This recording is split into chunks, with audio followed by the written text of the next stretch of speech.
Hello and welcome to a new episode of the Game Informer Show. I'm your host, Ben Hansen, joined by Dan Tack. Hey, what's up? There we go, Dan Tack Blazer. And then we have JV Gwaltney. Hey, everyone. Welcome. And Joe Juba. Hey. And Cyril Vasquez. Hi.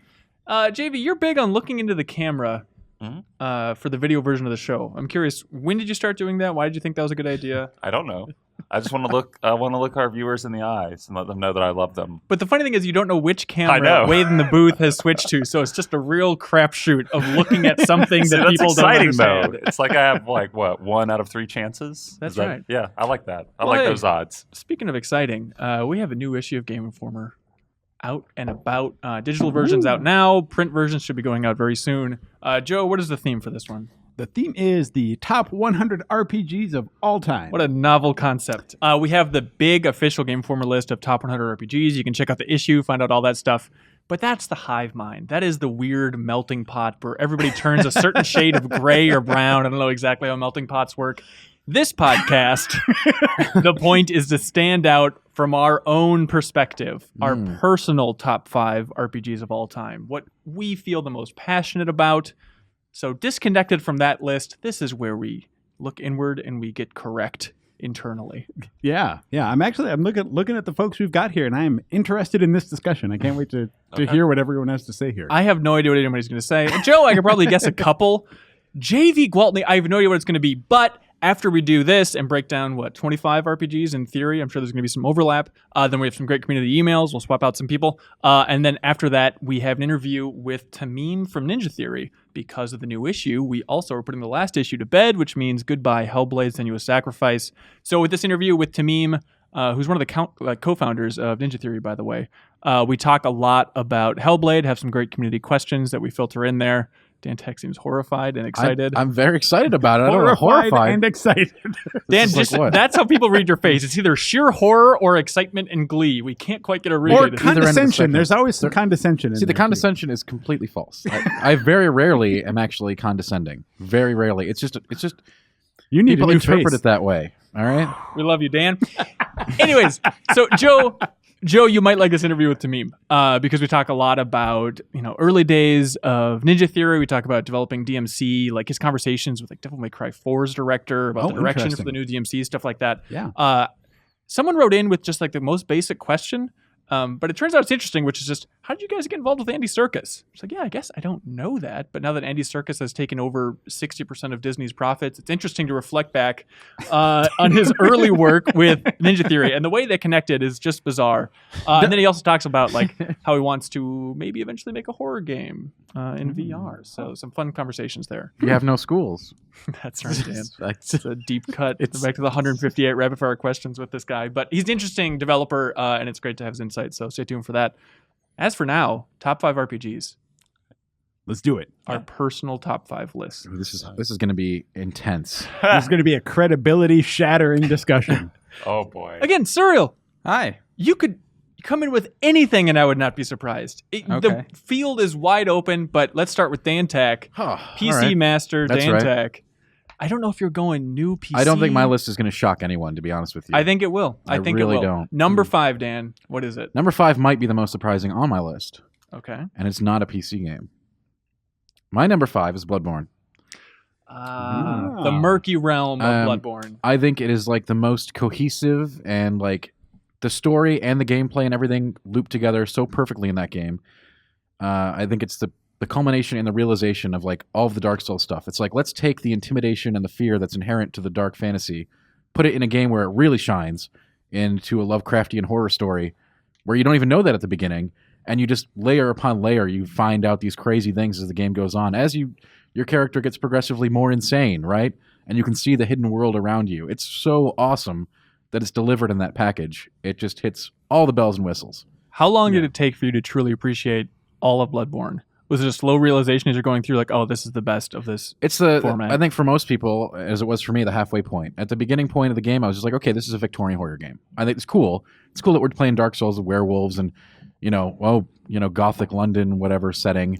Oh, that's cool. And then it's wait a minute, there's something else going on here. This is actually not a Victorian horror story at all. This is a Lovecraftian cosmic horror thing going on behind the scenes, and it's there the whole time. You just can't see it, which is the whole thing. It's crazy good. And one thing, we may not remember this super clearly now, but like leading up to Bloodborne's release, the whole like Lovecraftian angle was not a big like publicized selling point of that game. Wish it would have been a very was easy never- marketing bullet point. Yeah. Like, It was you guys never like in any marketing Lovecraft? materials whatsoever. It was always like there's werewolves and giant beasts you kill, and you're Yeah. a hunter. That's So- it. Yeah, so you get the sense that it's maybe a little more like, I don't know, Penny Dreadful, that show or something, that it's maybe just a little more like, gothic Victorian. Nightmare sort of- creatures, please. Silver for this bullets, album. werewolves, vampires, that whole thing. Well, there's nothing wrong with that. Yeah. But it just goes way farther, and it's just like, again, you take some of the elements that are in the Souls games, which is like, you're in a boss fight, it's scary. You are actually being intimidated by this incredibly fearsome presence that's going to destroy you. And all these elements come together, like even the sound. Like, you don't think about this, but the music and the sound, which is, again, only in the boss fights, right? For a good example, take this challenge. Go play like a Souls game or Bloodborne and just turn off all the sound during the boss. Loses so much of the fear and trepidation that are inherent because, like, just to take the Father Gascoigne fight, for example. Yeah. Like, it's crazy how that fight's soundtrack continues to change as the fight changes. It gets extremely intense during the phase where he's a beast. Like, there is palpable fear, man. It's really great. And that's just recurrent to the theme of the game. Mystery, fear, intimidation. All these elements that are in Souls work way better in a horror setting. Now, what do you have to say to those people out there? And I don't want to get bogged down in definitions, but I'm sure there are people that are like, it's kind of an action game, Certainly. RPG elements. Joe, Dan, everybody, where do you fall on this spectrum of... It is an Okay. action game. But at the same time, I can attest to this. You can out-level encounters, all right? If you want to, you can get experience levels, gear, all these elements that make an RPG are in that game. And the thing is, like, and this was a problem we had when making the list. The RPG is a nebulous concept at this point. Yeah. Well, and ultimately, I think that it's one that like coming up with an easy, like a nailed down definition of what an RPG is. Like, I just don't know that you can do that. Like, it's easy to point at something and be like, Bloodborne, that's not an RPG. Zelda, Breath of the Wild, that's not an RPG. Clearly. But then what is? Clearly. Like, what makes an RPG? What are the defining factors in any checklist that you come up with? I bet I can find you a counter example that's like, well, this does or doesn't have these things, and is that an RPG? And you'd be like, well, yeah. And then, and I'm not saying this to brag about my knowledge of this so much as, that just to highlight the diversity of this genre and the fact that it is really hard to nail down a specific definition, especially now in the current like gaming landscape when just like so much of it is bled into so many other different genres. Yeah.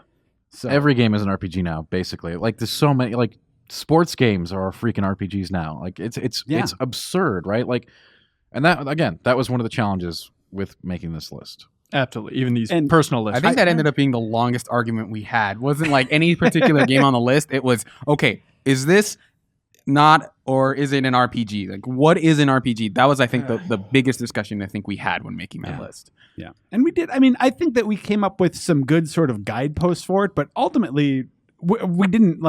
I don't feel like we were bound by them either. I think it's generally when you're thinking about what is an RPG, I think that a lot of us on staff just sort of take that old, like, what's that old saying? Like, I know porn when I see it, Yeah. or something. Yeah. The Supreme yeah. Court case. As the Supreme Court once said, we Yeah. watch porn. I think usually when someone would bring up a game and people would say, well, that's not an RPG, I think if you could make a good enough case for it, I think we ended up including it on the list. Yeah.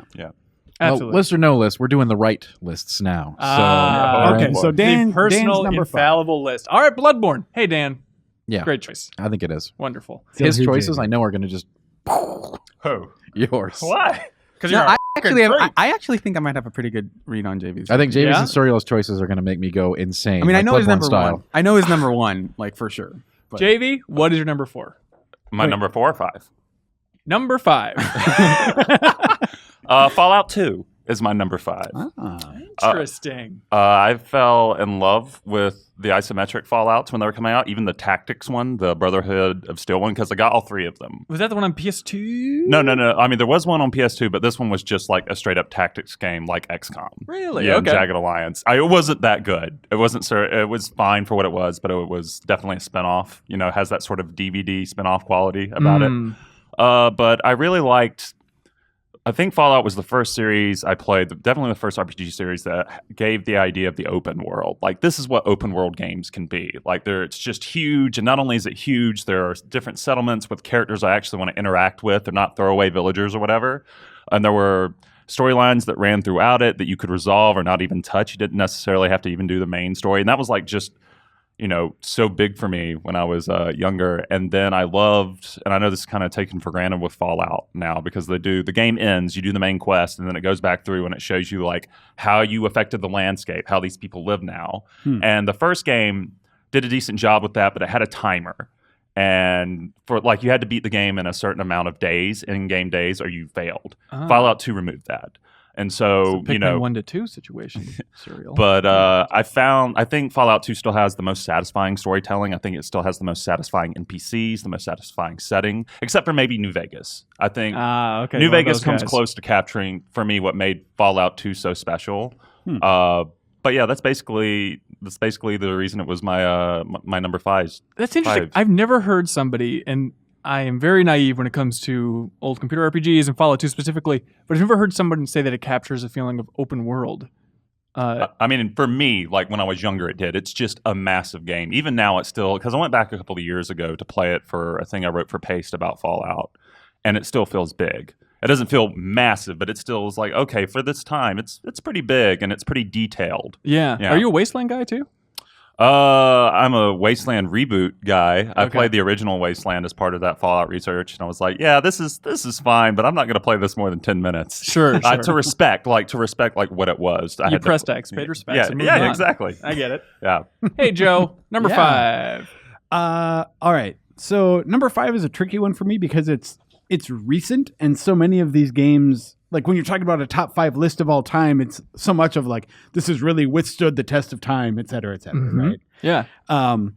So right now, my number 5 is Persona 5. Nice. Ooh. Wow. Give it up. Nice. Because like as I'm playing this, and I think Dan would probably back me up on this, like as I've played through that game, like it stands out to me as like, I'm pretty confident that this is the best game in this series.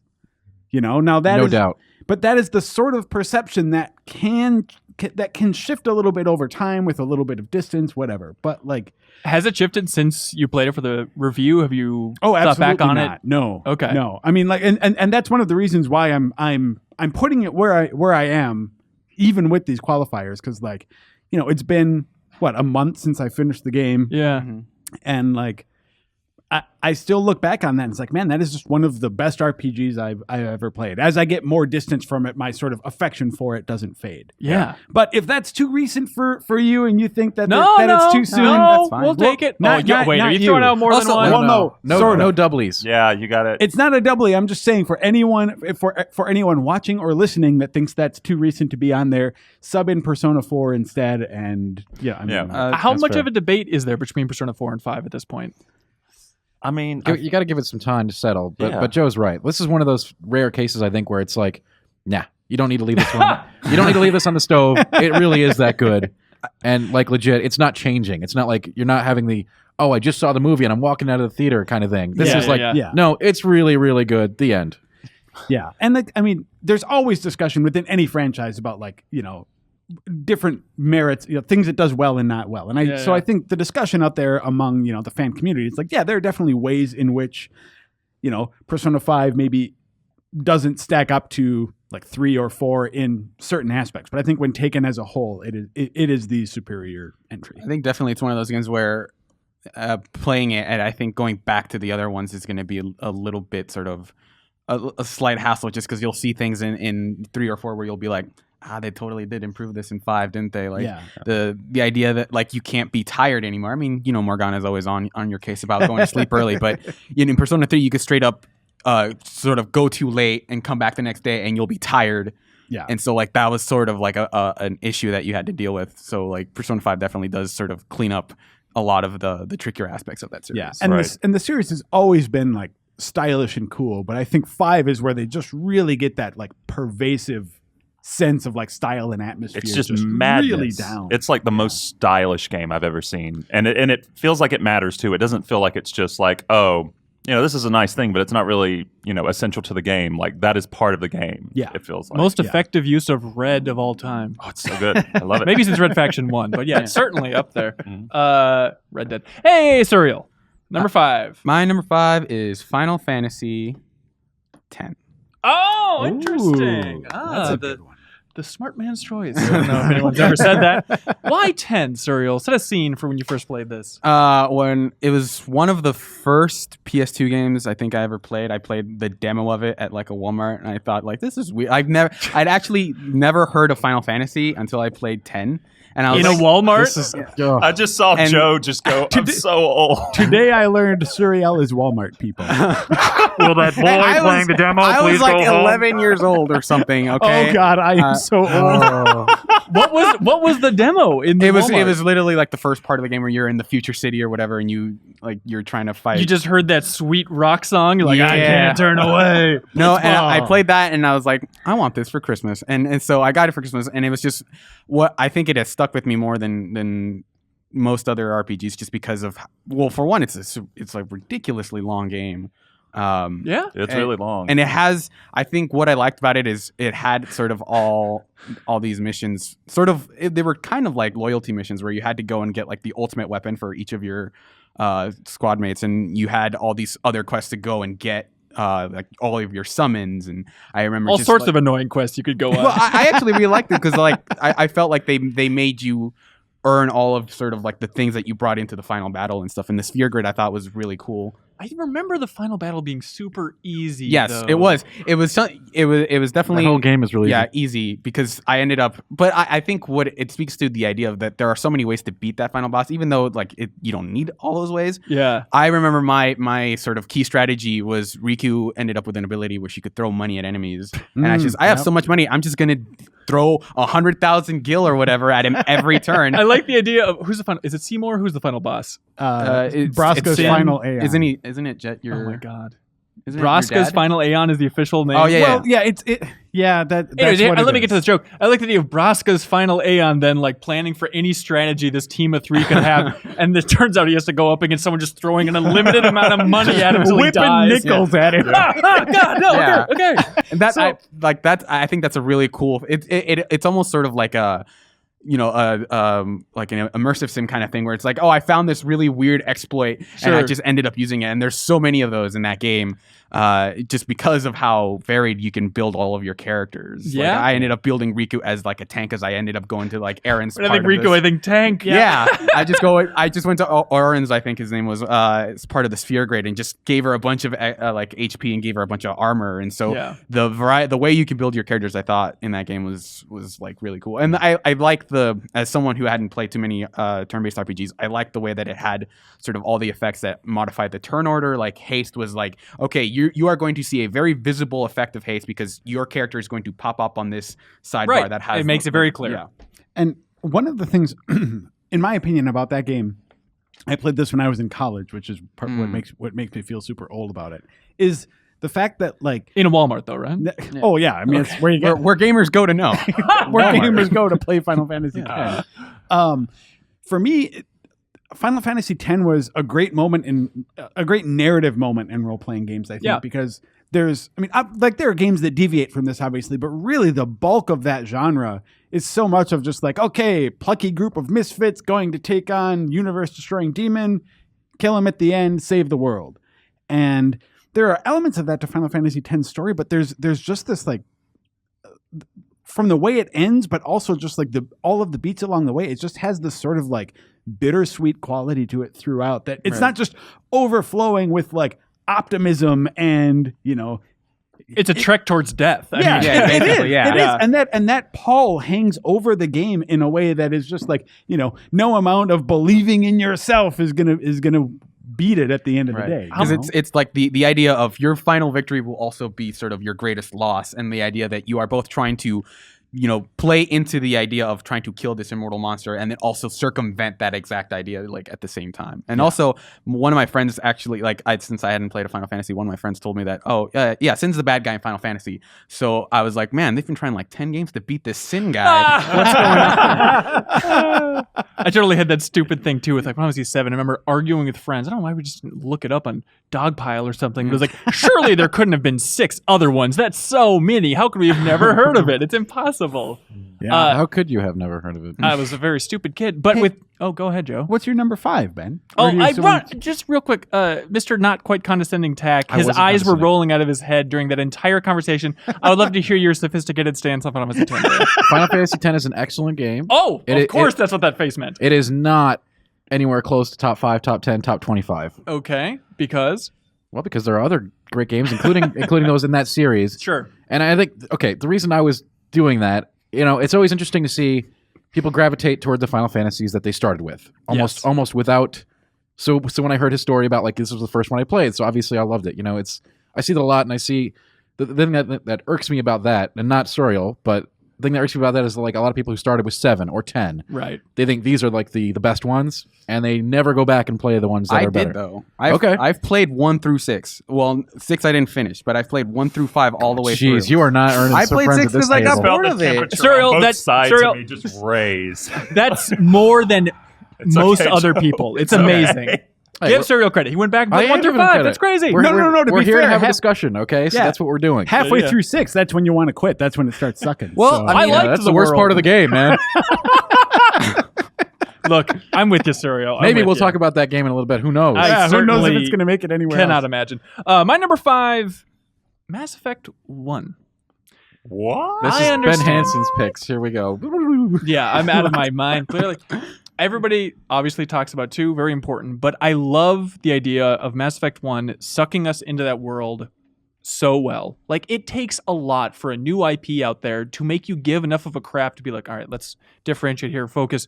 Who are the Turians? How are they different from the Solarians? What are these names I have to remember? A Krogan? Let alone enough to be like, well, now I need to dig through this entire codex. I think that is a monumental task to come out of nowhere. A lot of people saw it as like, oh, it's just KOTOR, except without the Star Wars license. And to make people care so much, I give a lot of credit to BioWare for lifting from the base level, from the ground with Mass Effect 1. I understand the shooting is frustrating. I understand the Mako can be frustrating. The but Mako I was still perfect. That's right. Of course, Jamie thinks the Mako is perfect. Don't make fun of JV's perfect Yeah. Mako son. But I think just sinking into that world, and also it was just so exciting to have that promise and that kind of roadmap ahead that, hey, this is going to carry forward. You know that your choices here are going to matter for who knows how many years, but going forward, it's a super cool idea. Yeah. And selling your game as a trilogy, I think, is a really hard sell. Like, I think I think Mass Effect came out around the time where there were a lot of trilogies going on. Too human. Yeah, and so like the idea that you would have to invest with this series seemed a little presumptuous in a way. And I think the fact that Mass Effect 1 was able to turn people from like, I don't know about like, that's a big ask to like, all right, I'm on board, I think is a testament to how good that game. Yeah. Okay. Joe Juba. Well, Th- so thank you, Joe. You've played this more than anybody at the table, I would argue. yeah, probably. I think I did like 6 or 7 playthroughs of that one because I was going for like all of the achievements, and that requires some work. But so I really like Mass Effect 1 from a system standpoint. I also like that it is probably the most like classic RPG out of any of the 3 Mass Effect games, just Okay. in terms of like the way your skills are set up, or like that is some old school like skill allocation and optimization going on there that I really appreciated. But it's so weird to me, and I realize that we have to do it for the purposes of like our top 100 list or whatever, to like split up the Mass Effect games. Yeah. But to me, like when you're talking about what like part of the appeal of RPGs, you've got all this sort of like, okay, leveling up and stuff and combat and all these other things, but such a huge pillar of that genre is storytelling. And to me, it's really weird to split up Mass Effect 1, 2, and 3 just because of the continuous nature of that narrative and the characters and the carryover and all of that stuff. Well, I just feel like I feel like you can, because like they each have their own beginning and ending arc. Like you have Saren in Mass Effect 1, you have the Elusive Man and sort of like the what are they called, the guys who Collectors. Yeah. the collectors in Mass Effect 2, and sort of like the big wrap up. Like I feel that end of the more world with thing. that 1 is it's obviously insane to call it self-contained, but it's more in that vein than 2 is, where Yeah. it feels a little bit like that Age of Ultron effect of like, stay tuned for the future. You know what I mean? I'm not- Whereas 1, it's like, I think Saren's arc is satisfying. I'm not saying that you can't talk about them. I mean, like I reckon, it's like a Star Wars situation, where it's like, okay, each part has its own arc, but to really talk about Mass Effect and to, I don't know, I think appreciate what it does well. Mm-hmm. I think you need to zoom out and look at and look at 3 of them. I like zooming in, Joe.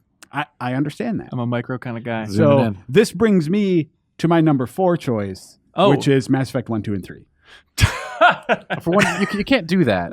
I'm we're not doing even- it. I'm doing it. That's my number 4 choice. The order here. The order Joe, of the table you has have been- just flipped the tea table. Yeah. I mean, we were talking about it. That's All what it right, is. so you're going 1, 2, and 3. Yep. You can say For Mass that Effect reason. to make it less That's a little less that's just aggravating. absurd. I also we're think breaking that's the rules. absurd. I'm flipping the table. You got to pick one. I'm not doing it. All right, give us Just your go. I think Such a turd. I think that at least for what I really like about and value in Mass Effect is something that you look at all 3 of them for. I mean, I completely see your argument, but at the same time, we're focusing on single games here. Meh. All right. Hey, Dan, Yo. what's your number 4? Number 4. All of Dragon Quest? No. Yeah, that's interesting that you brought up the Dragon. I don't think we're going to hear a Dragon Quest game in this discussion, but I could be wrong. Although I do like them, I don't think they're in the top 5.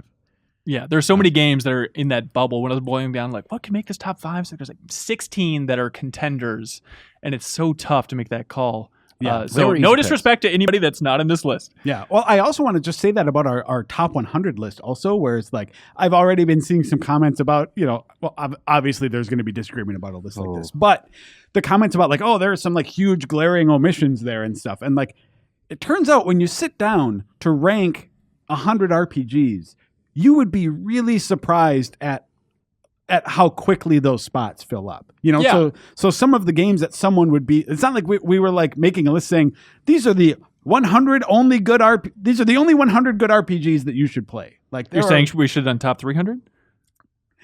I'm not saying we should have, Uh-huh. but Yeah, we could have. We could have. That's interesting. Yeah, I mean, it's also so tough when you start making that top 100 list to figure out like how conservative do we need to be here when we're running down like the series and what the standout ones are. It's like, Yeah. oh God, I don't know how flexible or how tight this is going to be by the end, and just trying to go back, revision. Dan Tech, number 4. Number 4. Number 4 is actually Final Fantasy IV. Ah, there we go. This is an excellent game. It has classic characters, a classic story. 6 gets a lot of credit for having the light world, dark world thing, but 4 also did that. The second half of the game is my favorite, actually, when you go into the underground and the Dwarven Kingdom and you fight the dolls and you get your summoner gets juiced. It's crazy. Okay, it's a crazy awesome. Hang on, you game. go underground. I haven't You do. finished 4. I knew you go to the moon. You or haven't something, finished right? it. The moon is the end and an amazing dungeon. Okay. Excellent music, cool final boss. Not the best boss in the series, but a cool final boss. No, it's not. Okay, but going All right. underground is cool just because of. No, I'm just saying it also, toyed with the idea that was, probably better done in 6, where you have the light world and dark world sort of thing going on about Right. halfway through the game. For people that aren't watching the video version, Dan Tech's eyes are darting to Joe Juba. No, they're not. Like he's waiting for a hammer to drop at any second here. And you've got you've got really cool classes, you've got really cool characters, you have the ninja, the summoner. These are all really cool concepts that are later explored in other Final Fantasies. And you have the whole I'm a fan of the classic Final Fantasy story, which is you got to kill the earth guy, the water guy, the lightning guy, Mm-hmm. and those are all in there, and they're really done really well. Like Rubicant is one of my favorite bosses ever. He's just such a funny guy. He's like, hey, I'll heal you guys up, whatever, take it, man. I'm gonna kill you anyway. And it's just, and you've got other mini bosses that don't get enough credit either. It's a really well done game. One of my favorite Final Fantasies, and just if you've passed on it, don't. It's really good. For your earlier point, was that the first one you played though? No, first one I played was 1. Damn it. Well, and some other great things I think about, or the things that I loved about Final Fantasy IV when I played it for the first time, were that game has a ton of vehicles in it. So in Final Fantasy I, which we should say, even though it's Final Fantasy IV, it was 2 in North America, Yes. which means that for the North American players, it was probably the second one that they played. So I played Final Fantasy I, and the moment that you get that airship in that game, it's just like, whoa, this airship is so awesome. And you get a normal ship in that too. And I'm sure that Square Enix, And or a Square canoe. at the time, and the canoe. Square at Yeah. the time must have been like, wow, players really seem to like these vehicles that we put in there. And in Final Fantasy IV, they just put so many vehicles. You get You get a hovercraft, you get Yes. 2 different airships, one of which gets a crane attachment and one of which gets a drill That's right. attachment. And you pick up What? the hovercraft and move it. Yeah. yeah. Wait, crane to pick up a hovercraft? Yeah, man. So that you can bring it to other areas? 'Cause You it's got just it. like what, light That's water? right. It's Yep. the tiny Bronco from 7? Is that Basically, yeah. Okay. And then you also get a giant spaceship called the Big Whale or That's something. it. like Yeah. that. Yep. Yeah. So it's like it gives you all of these cool vehicles to like dart around the world, and plus it has the Mode 7 advantage. So as you're going, flying in the airship around the world, it just looks super awesome. Mode 7 Advantage is also the name of my band. Oh, congratulations. Oh, great, yeah. Serial. The dungeons were super cool in that game. From the tower to especially you talk about the moon dungeon, even though you haven't gotten there. It's a really classic like end game dungeon with like optional weapons you can go get that'll make your life easier and optional bosses. I also one thing I do like about Final Fantasy IV is that as someone who played those games in order, that felt like the first one where it felt more author than the other ones. Where 1, 2, and 3, it felt like you are playing as a nondescript group of warriors who are on this quest to defeat the evil. Yeah. Whereas this, like Cecil has an arc, and like Rydia has an arc, and all freaky these twins. characters have like The there twins there are awesome, man. cutscenes in the game like where you travel between scenes and stuff, and Yeah. it felt like the first one where it's like, oh, I care about these characters outside of them being my avatars. I Yeah. wonder, I feel like something we should maybe do as we're listing out these games is if it's confusing, we should say like the best way to play it now. So with 4, would you recommend going for the DS version? I mean, Or- that's the one I played. It's Yeah? really good. But Anyone that doesn't have those terrible iOS graphics, you can play and it'll work. Yeah, I mean the DS version is you get the same story and some like improved mechanics and stuff like that. But if you want to go the more like purist approach, if you want the sort of old school experience with it, do the GBA version. Yeah, that's the one I played. Okay. good. Little trickier to get rolling. Or just go on WiiWare and play the After Hours. The After Years. Don't After do that. Don't do years. that. Oh, Final Fantasy IV After don't Hours do is that. a totally different thing. actually though, I should bring up too. That's also it's a PSP game, but I think you can download it and play it on Vita. Also, Yep. is the Final Fantasy IV Complete Collection, which is Final Fantasy IV, a new it's like a little 90-minute interlude section, and then all of the After Years, which we were just was originally like a Wii downloadable episodic thing, but Yeah? I like that package for the sake of like completeness of the narrative. But Totally. JV Goldie, number 4. okay, so this is the only JRPG in my top 5. Interesting. And I've What a never twist. I've never loved Final Fantasy that much. I've always respected it. So this is not Final Fantasy. This is Chrono Trigger. Oh, okay. I love Chrono Trigger. No surprise. You zigged. all right, Yeah, what I liked about this, and I didn't play it when it first came out. I played it, I want to say 2013 on my Vita. Holy cow. Oh, that's yeah, for the first time. yeah, Wait, that's on Vita, really so far. You, so from when you it came played out. the PlayStation 1 Yeah, the PlayStation 1 with the terrible load times. Oof. But also the cool cutscenes. Yeah, cool cutscenes. What I liked about it was even playing it years after it came out, it felt very subversive. Like the first half of the game is a little bit sluggish, but then you get to the part where, and I come from a text adventure background and like branching path stuff, and so when that game gets to the point where you can it throws everything out the window and there's so many options and so many paths you can go down, like the idea that you can, the protagonist dies at one point, like Spoilers. spoilers, Uh-huh. and then you can spend the whole game not reviving him, and just play as like one of the other party members. Like that is a choice you can make. And that's madness. I love that. I love that sort of thing. And they're, all the endings and whatnot. I just love the branching pathiness of it. Because the reason I went back and played it is because apparently it was a big influence on my number 1 pick. Oh, don't spoil it. I'm not. Whoa. I'm not. But yeah, that's pretty much my reason. Is I just love how zany that game is, even today. Like it just feels so strange to play it and see how Absolutely. all over the place it is. And in the same vein as Mass Effect 1, at least, what I brought up earlier, is it's also amazing to just look back and say, like, oh, of course, Chrono Trigger, but like that is a bizarre concept and a bizarre new world that Squaresoft put together there, composed of a lot of Dream Team talent from that Super Nintendo era, And all fusing together. And like the artist for Dragon Ball Z and Dragon course. Ball, like what? Sure, what makes it let's great. go with this. Yeah, it's got what Toriyama did like art for it. Yeah. Sakaguchi was like one of the lead Producers, I believe, yeah. And then Uematsu's music. Well, technically, Or Mitsuda. some of the- Yeah. Well, no, so- Mitsuda did some of it also. Right. So it seemed Yeah. like I think the story is Uematsu started it, and then I forget if he got sick or was pulled off to another project, and then Mitsuda did a bulk of the composition of that Yeah. game, which is still one of the greatest soundtracks of all time. Yeah, before we move on, I just want to say that like the main theme with like the drum heavy theme for like battle when they're always going into battle is like my favorite video game soundtrack from that or track from that era. Oh, yeah. Sorry, you have to go Frogs theme. I'm sorry, that's the No, incorrect choice. no. We're gonna have to kick Maybe you out, Jamie. maybe controversial. I think Chrono Cross's soundtrack is better than Chrono I agree. Trigger's. I agree. Ooh, And boy. that's You agree pure that it's Mitsuda, controversial, baby. or No, I agree Oh. that he's 100% correct. Chrono Cross is the best soundtrack of all time. Some other stuff to talk about with Chrono Trigger though that's like super awesome. In addition, like when I think of that game, I don't think of branching paths and stuff because it's you follow a pretty prescribed route until Chrono dies, and then it's sort of like you can do that or you can resolve that quest or that like thread or not.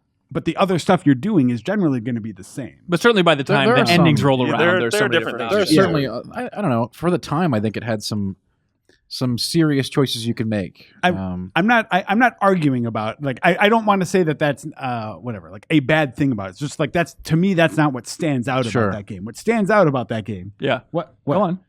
is the dual and triple text. Like I those think, are cool. I think about that combat system and the way that it really like the way it encourages you to try out different party members and stuff. Actually, this is something I wanted to say about Final Fantasy IV also to backtrack 1 second is that like Final Fantasy IV, normally in these kinds of games, you have like, oh, well, I like these 4 party members, and these are going to be my 4 party members. Totally. Even if you have 12 available, right? Yeah. And in a game like, say, Final Fantasy VII, where you can just customize any party member to do basically whatever you want, it's hard to like incentivize players to like use different characters. Final Fantasy IV makes you do it by necessity of the narrative, which lets you experiment with like, okay, I have 1 knight and 3 mages, so I have to play differently than if I have my 2 tanks or whatever. Chrono Trigger is interesting in this because it makes you want to try out all the different combinations, right? Where it's like, oh, like Luca learned a new fire spell. I have to get her and Chrono together to like see what they can do. Yeah. So I loved the way that seemingly like simple feature really acted as a carrot on a stick for me to like keep leveling up, to keep trying different character combinations and stuff like that, and to try and figure out which 3 characters could work together, which once you get Chrono out of the party, you can get like Magus, Luca, and Robo together to do some like giant, like dark Omega flare. and or it's something super like cool. that. It's The just like, Freakos. also the fact that you can play as Magus in this game is It's also really like cool. like this is presented as like your main villain for the first part of the game, and then eventually you just sort of get the option of like, yeah, he can join you if you're willing to screw over Frog.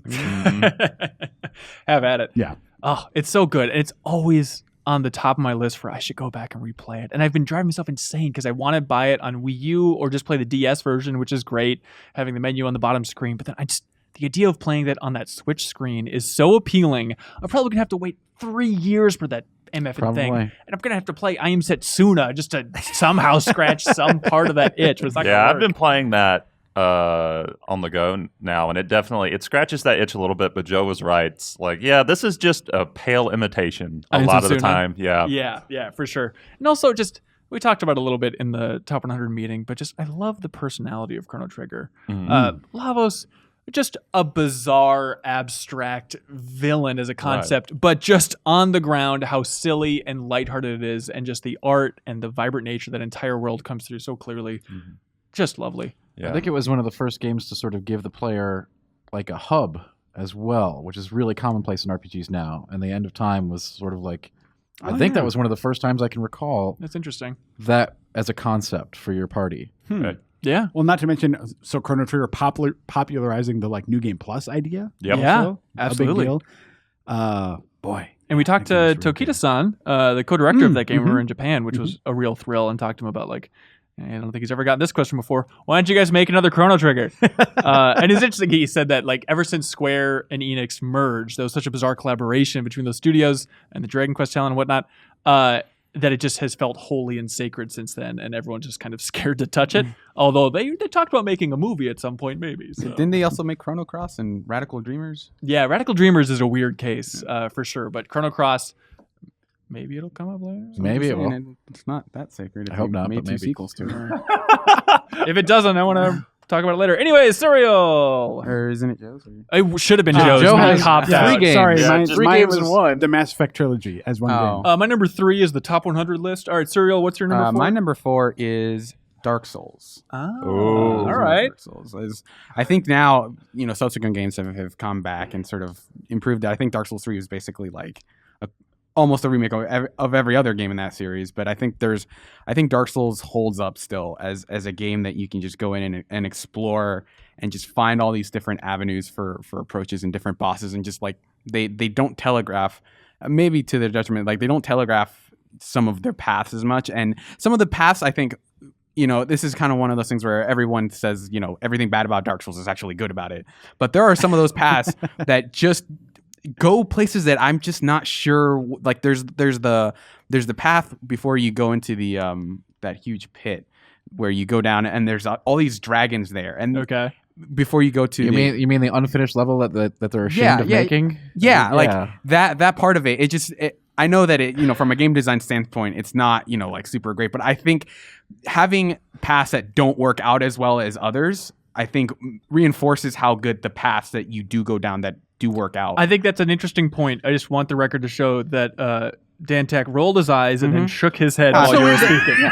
But it's not condescending. It's not. He brings up as a benefit the point of a part of the game that they view very poorly. But he found magic in it. That's awesome. Will you leave him alone, like Dan? the rest If you of the, want me like, to. you think about like Dark Souls 2, and I think in Dark Souls 3 they go out of their way to say like no matter where you go, you're gonna find something cool. Sure. And I think that's fine but like That just seems like good design. it is. I'm not saying it's not, but I'm saying I don't like the idea. wait. Like I don't understand the idea of saying, "Hey, let's put something terrible in our game." no. people I'm not appreciate saying the good part. I'm not saying they intentionally did this because like the tax said that This is, for those who don't know, this is a lava pit filled with unfinished dragon asses. That's literally what it is. right, but like Cyril's into what he's into, damn it.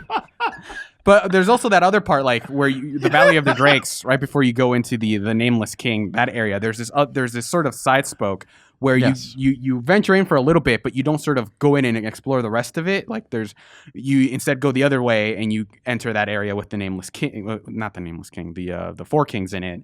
And I think like the idea that there are paths you didn't take that you chose not to take is pretty cool in a game where that is supposed to be about this repressed world that you don't want to be in, so you try to like avoid other paths. And I get that it's not good game design, but it's something that unintentionally I think I found really cool. Yeah, absolutely.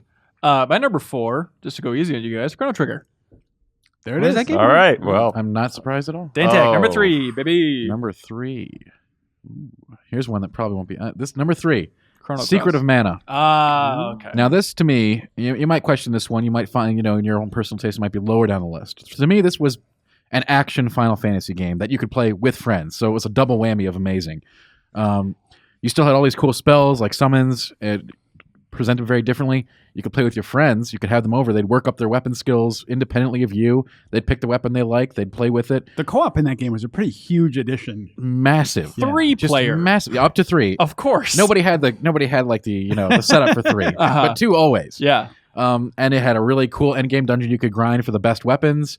A good story. I mean, basically, it was Final Fantasy, but action. So the first is like- action RPG that maybe you played or that you really fell in love with, feel like well, nailed by it? the definition of RPG, I don't know, but it was the first Final Fantasy. Basically, it's a Final Fantasy game, more or less. Huh. Right? Maybe a little bit more lighthearted, but everything about it I loved. The whole action take on it. I'm like, wow, this is like Final Fantasy, but like in real time. Yeah. No turn-based. You're out there smacking things, charging up your weapons, calling up crazy stuff. If you're a fan of the Zelda series too, like that is that sort of mixture of like, oh, this is what I like about Zelda and what I like about Final Fantasy, sort of in one place. When action RPG wasn't as entrenched Sure. of a combination. Yeah.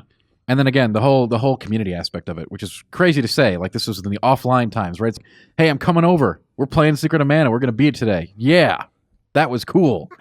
Ring, ring, I'm serious. baby tack, baby tack. And again, along with the Final Fantasy IV, I think these games hold up today. You can still go back and play these and not be like, what in the world? No, this does not hold up. This is garbage. But you can still play it today. And it's still awesome. Yeah, absolutely. Are there any other secret games that you'd recommend? The sequel to Secret of Mana is not bad either, but you have to play it in Japanese still. Oh, is that right? Yeah. Is that Evermore? I No, can't- there's a legit like Secret of Mana 2 or whatever. Really? Yeah. Well, I'll be damned.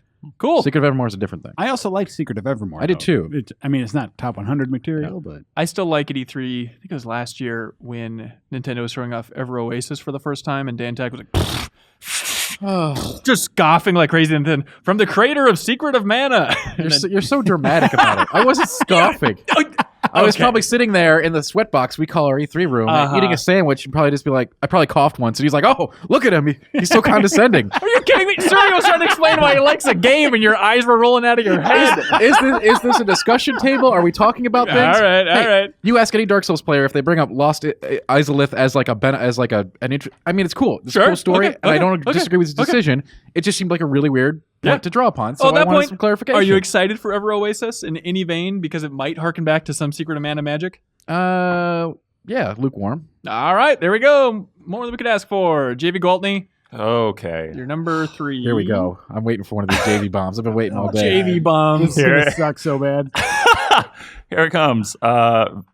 Vampire the Masquerade Bloodlines. All right. Okay, buddy. Yeah, okay. So this game came out in 2004. It's probably most remembered by the mainstream audience for being the other Source Engine game that came out at the same time as Half-Life 2. And it had a lot of technical issues and this and that. And the developer that made it, they closed down shortly afterward just because it sold poorly. But I think it's one of the most replayable RPGs I've ever played. Like, I've revisited it 5 or 6 times since it's come out. I think its setting is fantastic because most of the time, and I'm not saying this is a bad thing, but the RPGs I play seem to be split between like, oh, here's some interesting variation on a fantasy world or tropes or sci-fi tropes or whatever. Bloodlines takes place in like modern day LA. And you play as a vampire trying to hide their identity, and you're navigating vampire politics and this and that. And it's really cool. Yeah. It is really fun and cool, and it's sort of an immersive sim. You can style how you play with skill trees and this and that, and it tells a great story, and I just love it. What holds it back from being one of the greatest of all time? I mean, when it came out, probably the technical issues, but I mean, the community rallied around that and like basically fixed it, and they're still updating it with all these tweaks like years later. Wow. So, I mean, for me, it's one of the greatest RPGs ever made. Now, this is very much in the vein of like a Deus Ex or something. Yeah, right? like a Deus Ex, System Shock, that sort of thing. Very immersive simi. Joe Juba, I get you too confused with this facial reaction. Joe, what is your supposed to disgust stand about? here like logs and just passively wait? No, I love it, but it's just No, it's very just like, telling. well, I don't know. I just don't see the enthusiasm for it. You know, like Within yourself or within the community? I mean, maybe within the like Vampire the Masquerade community, and I'm not saying that like your choice needs to be supported by like dare you. popular consensus or anything like that. Yeah. But like it strikes me as strange that like that is never a game you hear brought up in terms of like, wow, that is one of like a real great standout. You know, I whatever. do hear it brought up. Mainly just from Arthur Geese on Rebel FM, but totally, I feel like it's brought up. Okay. I mean, it is on our list. It comes up, and it's on our list. I don't know. For me, it's just like when you think of like top 5 choices, that seems like a very strange top Well, 5. but like we're talking about our personal Be careful, choices. Joe. They're No, going to no, turn no, you. no. They're going to turn you into the bad guy here. Hey, that's fine. That's fine. No, I'm just saying, like, we are talking about our personal choices, Yeah, no. and like Suriel's choice for Final Fantasy XI is so tied. Or What? 10. It was 10. It was 10. 10. Yeah. It's tied up in personal experiences. Forget Yeah. vampire politics. How about No, little that's office true. politics? But like, true. I love Vampire the Masquerade. Whenever people are asking for like recommendations for, okay, I want to play something that's interesting or that's kind of weird on sort of the strange side, you know, I pull that out. Sort of like you might pull out a cult classic movie like Blood Simple or something. Like this is where the Coen brothers got their start. Yeah. It's not perfect, it's rough, but it's got the ideas that make it work. And I feel in a sort of that way about Vampire the Masquerade. Like I can pull it out and say, hey, it's a little rough still, even with all the fixes, but it has some great ideas and it tells a fantastic story, and you should totally check it out. I support it fully. Joe Juba, you're number 3. Chrono Trigger. Fantastic. Serial number 3. Paper Mario: The Thousand Year Door. How interesting. Oh, I love it. Why Thousand Year Door? I thought when I played it, it was like one of the most funny amusing Yes. RPGs I'd ever played. The combat system actually works. Like it's super fun, and it actually has. It's very simplified, but it has a lot of interesting nuances, and just the idea of getting all these different, power ups based on how far you've made it in the game. All these really cool abilities, and there's just it just felt like a game that went from set piece to set piece to set piece. Fantastic characters along you'd the go way. from like this spooky, ghost land where you found a ghost that ended up being one of your party members. Then you go on a wrestling thing with like Rock Hawk. Yeah, exactly. Life rocks, you rock back. Exactly. And just the idea of being active in combat with like little every. Also, it has that Mario 3 aspect where there's like an audience, in theory. Yeah, Mario 3 is like the stage very, performance. Yeah, very so stage everyone's like performance. cheering for you in every single combat. And you have like the really not super well hidden, but like side quests that you had to go out of your way, like the whole thing with Luigi and his event. Like you could read about his adventures as you were playing the game, and then you found out like, he was basically like a blowhard about the That's whole right. thing. You get a little Yoshi on your team. Yeah. It's just a little baby Yoshi that you With, can like, a ride little around, moat and it with, like, looks a little just red hair. absurd jumping Yeah. around that town. That's what everyone wants is the secret adventures of Luigi. But Come no, on, boo. but that's the whole point. The whole point of that is that they make fun of that concept. Is that like Absolutely. he's lying and he's like. He's making it all up, and no one cares about him. Like they dunk on Luigi in that game pretty hard. Yeah, the sense of humor for those games is exactly what you want it to be. They're very self-aware. Like, we know Mario is effing absurd. Let's lean into it and have some fun with some characters. And I think Paper Mario Thousand Year Door and the other one, I think it really speaks to the power of simplicity. Like, this is as basically as simple as you can get You're right. in an RPG, but it's really all you need when the writing's that strong, the systems are competent, has a progression that's interesting.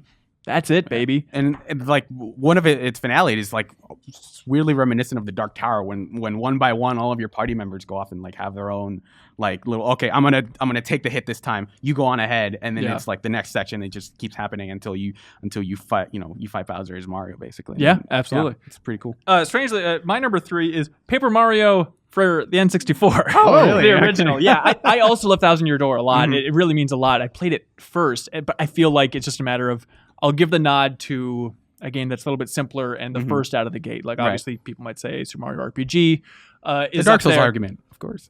Exactly.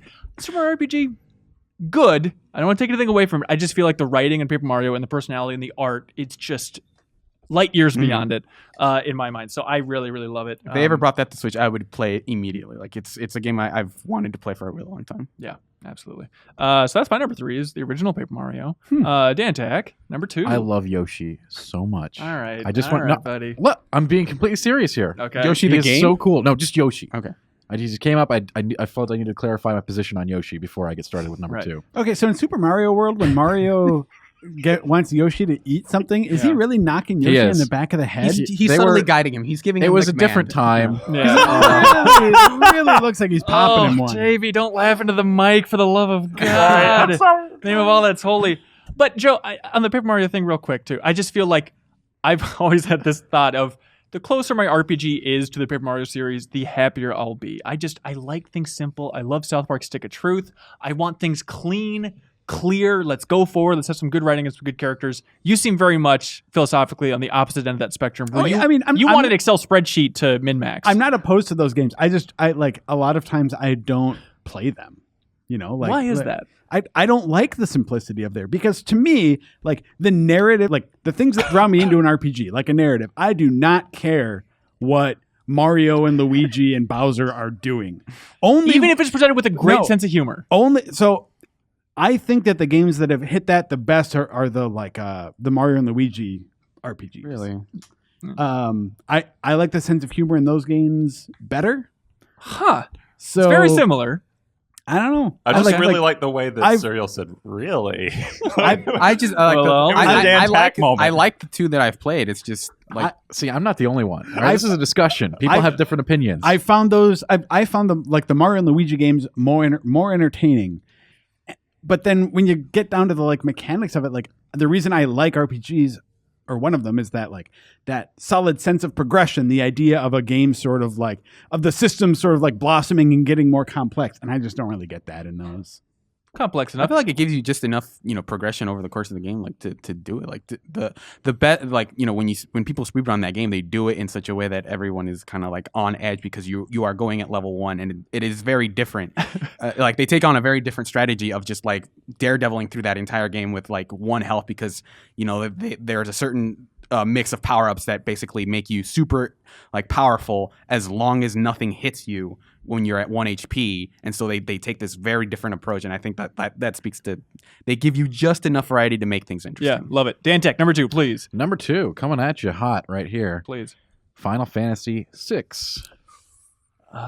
Okay. Now, you have long argued that Yes. 4 is better than 6. I have you argued not? that 4 is my personal favorite over 6, but 6 is a better game. Well, isn't that this list? Is the That- personal? this is a list of your This is a list personal of my favorite. best RPGs, not personal favorites. Well, now we're all confused. That's I don't know. That's a weird. All right, so 6, number 2. Regardless of what the position on that, they're very. Yeah, 6 is a great game, just an incredible game. You get multiple parties, character swapping, like you couldn't do in 4 because in a lot of cases you were not all, but some cases you were forced to use a certain party. And in 6, you had such character variety, many characters that you may not even find. You can just let people die and then they never come back. Poor Shadow. Yeah, like Shadow. Just a great story through and through. The famous opera scene. Who could forget that, right? Like, if anybody remembers anything about that game, it's that, right? Like, Why do you it was one think of the- that over all things? It was just at the time. I think that was a time and place thing where nothing else had anything like that. I think it's similar to like the reason people remember certain cutscenes and stuff from like Final Fantasy VII too. Right. It's like it's a move towards the cinematic that games had sort of been like gradually stepping toward, and I think Final Fantasy VI is the one that really sort of like jumped in. And in fact, like, so this is why Final Fantasy VI is basically just like my favorite game ever. Right. And I think one of the reasons for that is the way that it blends sort of like refined traditions of its time Mm-hmm.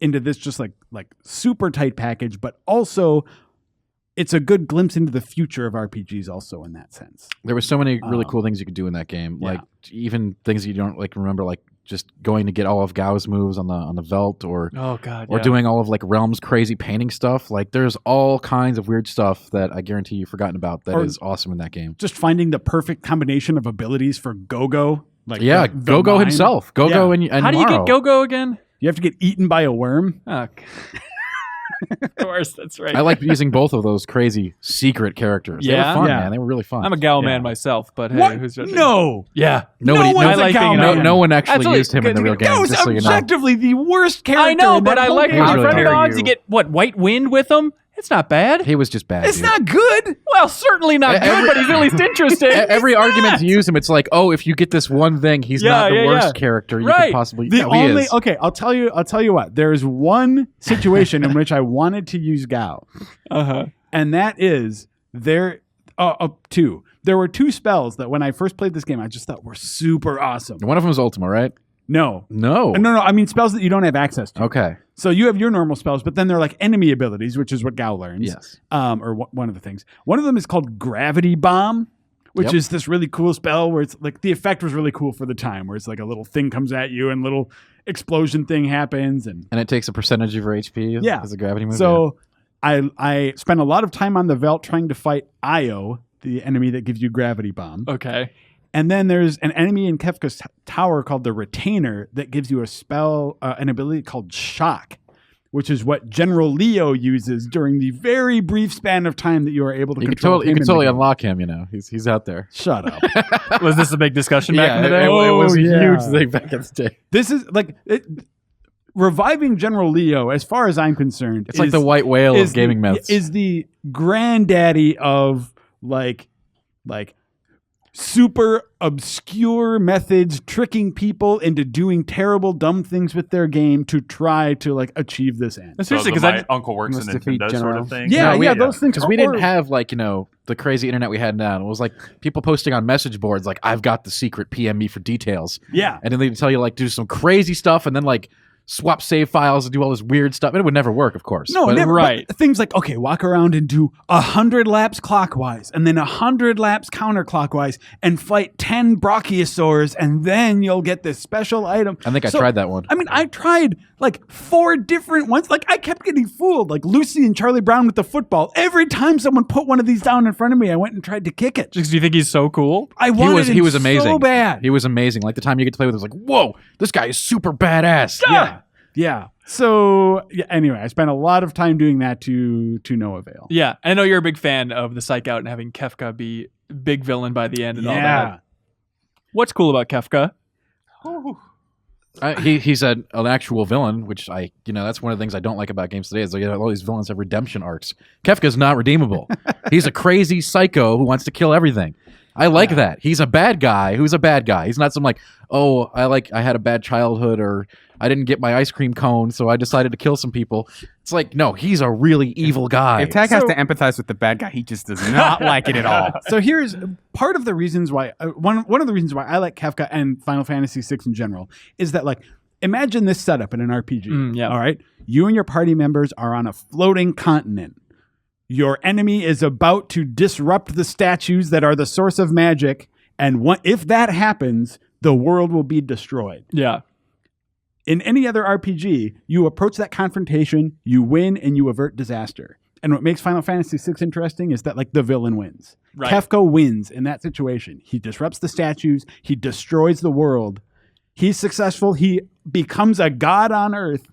And the rest of the game is you picking up the pieces and trying to undo that disaster. It's a great example of just the designers back then thinking, well, why not?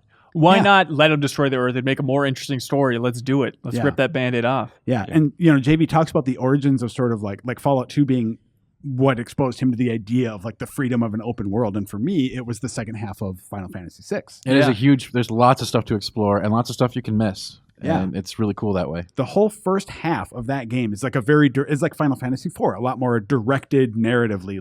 They tell you who you can and can't have in your party in a lot of cases, and you do things in a prescribed order. But then the world just totally opens up in that second half, and it's like you are Celeste, the rest of your party is probably alive out there somewhere, maybe. Yeah. Go find them. And it gives you a few breadcrumbs to follow at the beginning, but then after that, after you get Setzer in the airship, it's just up to you to go I wonder what's going on in this town since the world ended. Whoa, bad stuff. Okay. All right, next and also, one. I also want to say it did some really cool stuff with characters being tied to very unique ability sets, having doing Street Fighter moves to do abilities in some cases. Right. Everybody had their own really unique thing of things that they did, and that was really cool. Absolutely. JV Gwaltney, number 2. My number 2 is System Shock 2. Ah, interesting. I adore. Let's start. My favorite movie of all time is Alien. The original Alien. I just love the idea of being on a spaceship, being tracked by monsters or a monster and being particularly weak and having to fight them off. And I think that even System Shock 2 sort of, captured that feeling even better than Alien Isolation, because eventually Alien Isolation reaches the point where it's I don't really have the means to fight this thing, and it's just a labyrinth of death, and it's annoying. Whereas in System Shock 2, you could create the means to fight, your way out of every situation as long as you were careful about supplies and such. And it's such an influential game, especially the opening where you live out your training. You can see that in Mass Effect, the first Mass Effect, where you choose your background and your training. Okay. Sort of the skill tree stuff we have now, a lot of that comes from Deus Ex and System Shock 2, even Far Cry and Wolfenstein, how they have skill trees that are, attached, very streamlined. Right. Yeah. And if you like BioShock, and odds are you'll like the structure of System Shock 2. System Shock 2 straight up has an earlier and, in my opinion, a better version of that twist that's in BioShock, straight up. And Shodan is a great villain / ally. It's a very weird relationship that you have with one of the twists in BioShock. Yeah, one of the twists. Okay. One of the relationship that you have with the AI who's guiding you throughout the ship, trying to supposedly help you. It felt like the villains weren't one note. They had their own motives, and there were, temporary alliances and this and that. It was just a fascinating game. And it's a little rough to play now, but for its influence and just the vibe, that's why I put it over Deus Ex, even though, they have a lot of the shared ancestry and sort of design, is because of its vibe, because of its horror. It's so good at getting that horror vibe across. We should point out that Prey's out this week, which is very much a love letter to System Shock 2. It falls so far. Oh, you think so? The demo. You Yeah. the demo? Oh, yeah. Within 2 minutes of the demo, or there's like halfway through the demo, I came across a 0451 key code reference, which all those games have as a reference. BioShock has it too. Yeah, You gotta do it. and Gone Home and those sorts of things. And then seconds later, a Looking Glass Studios reference in big flashing letters. Like, come on, Well, guys. look, if they love that studio, what's wrong with a little sweet homage? Sure, but come Get on. it in there. Everyone's talking could've about been Looking more Glass subtle. all the time. Yeah, I can't take one That's more a dumb- reference. That's a dumb complaint. They could have done it more subtly. No, they like could have it's- had you walking through a looking glass. right. Surreal's No, got no, it. it's that they're like seconds apart, Joe, is my issue. Sure. Well, get it out of the way It's like early. hammering, come on. But to be fair, Bethesda has that policy, so we didn't have early access to System Shock to Prey. Yeah. But next week, hopefully, we'll cover it on the podcast and whatnot when we'll have Booyah. more informed perception. Booyah. Oh, thanks, Dan Tech. System Shock 2. Interesting choice. I now have no idea which number one is. Joe Juba, number 2. My number 2 is The Elder Scrolls V Skyrim. Interesting. Controversial. Yeah, yeah, probably. To say the least. Salt I mine know- Joe over here. Well, no, okay. No. Go for it, Joe. So I think I recognize that, especially at launch, there were some like technical issues with this game, particularly on PS3. Oh, but, boy. It became unplayable for me on PS3. Oh, yeah. But I mean, like I had an instance where when I first played that game, like I came across a dragon that I beat, but then didn't beat, and it just became this bone dragon that would always just be flying around in the overworld. That like, I mean, it shouldn't happen. A But it's drive-on kinda cool. situation. But I guess what I'd say about that is, despite all of that, I think it's a real testament to the power of that game that like I was so invested in Skyrim. I love that, and I know another complaint about it is like, well, that main story isn't great, and I'm not here to defend like every aspect of Skyrim, and certainly I think that main story doesn't stand up with some of the best main story arcs. But like, I don't think Skyrim is about that main story arc. To me, it's about the smaller arcs, the arcs that you get in like the Thieves Guild, the Assassins, like the other things that you pursue in terms of the story that Bethesda presents, but then also the story that you as a player create about your own character that sort of takes shape over the quest that you choose to do, the relationships that you sort of pursue and build, and the way, just the level of ownership you get over that your character and how attached you are to your particular like play style, build, and the way that pretty much every situation in the game accommodates various different options. And the other thing I want to say, Yes. before everyone jumps on, No. No one's jumping. is so I played this game first on 360 and loved it. And then a couple years ago, I got a new gaming PC, and the first game I installed and played on this like new computer that could handle much more advanced things Like Crisis 1. was Skyrim.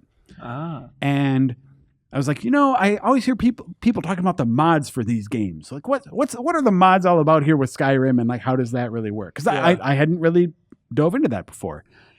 I swear, the way like Skyrim goes from a great game to just one of the best games.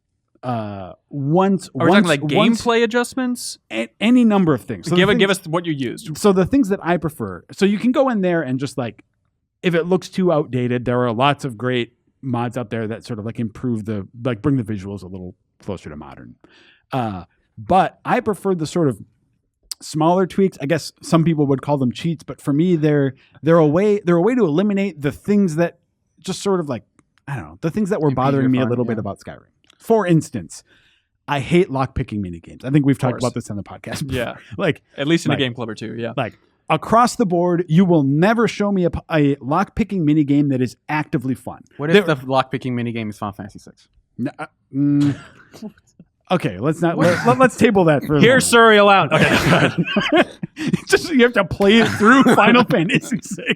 This is the worst door. Who installed this? But okay, so I would like that. But I guess what I'm getting at is like I feel like lockpicking in games is always just sort of like at best a thing you have to suffer through to get to something else you want to do, and at worst actively terrible. Point being is that like I hate it so much that there's a mod that just lets you be like, hey, this just shows you exactly what you need to do to like open every door. Great. Done. Okay, I'll do it. Yeah. Hey, this game really bugs me with like its weight limit. I hate the encumbrance limit. Oh, here's a ring you can wear that gets rid of your encumbrance limit completely. Oh, great. Except I can only wear 2 rings. Oh, here's a mod that lets you wear 10 rings. Awesome. It's So like, you're softly breaking it, Well, yeah, but I guess more than just like cheating, I guess what I think of it is like shaping it to be the experience I want it to be. And the community is so it's so like prolific in the stuff that they create for it that pretty much any game that you like, however you want to shape Skyrim, you can do it, and it can just sort of be the game you want it to be, and I love it. So you loved it a lot more when you went back to it and just saw the crazy potential it had now. Yeah. Any objections or compliments to Skyrim in the room? I'm pretty down on Skyrim a lot, but I don't disagree with anything Joe said here necessarily. I think the mod scene for it is kind of impressive just to behold. I know, there are mods available for most PC games out there, but Skyrim's is a whole different league. It's the first one I saw that reminded me of like Half-Life's mods back in the day, because the mod scene for that was also crazy. Yeah. I remember spending hours upon hours like just downloading on dial-up those mods. There was just thousands of them. And Skyrim's the first one I've seen that has such a built-in community around it, even more than Fallout 3 and Fallout 4 with mods. Oh, and other mods to talk about are like total conversions, like extra quests and new companions, and like there's a bunch of just like content related things beyond just like like I don't like lockpicking. Yeah, we're talking like 30-hour where you can play total conversions. as a regular person. Like you don't have to be the main hero. You can just play as any random villager. What?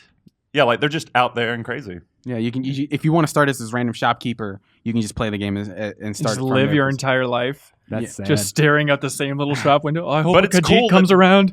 But it's cool that exists. Yeah. Like, and this game exists for it. But yeah, it's nowhere near like my favorite RPGs of all time, but I guess I can appreciate it. Like I can appreciate how flexible and moldable it is, but like the combat and stuff outside of the shouting stuff, which is kind of cool. Like it never gets old shouting like a troll off a mountain That's like true. a mountain peak. You would put Skyrim with mods as your number 2. Yeah, I mean, I guess you'd qualify. I guess to me, it's weird to like that's what this game is now. Yeah, like if you if you play Skyrim, that's what that game can be. Right. So like I don't want to just restrict it to like this list only applies to games like as they existed as Bethesda put it out on release date or whatever. Yeah, totally. Absolutely. So Dantek as the PC man in the room. Yes.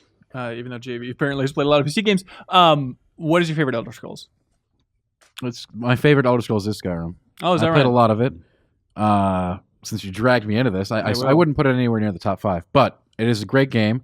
I did all the quests, all the guilds and stuff in that game, except the mage one. I never finished that one. But the rest of them I all did. I had a great time doing it. Loved the Dark Brotherhood. Loved working up all that stuff. It was fun. JV, I take back the bad stuff I said about Vampire the Masquerade.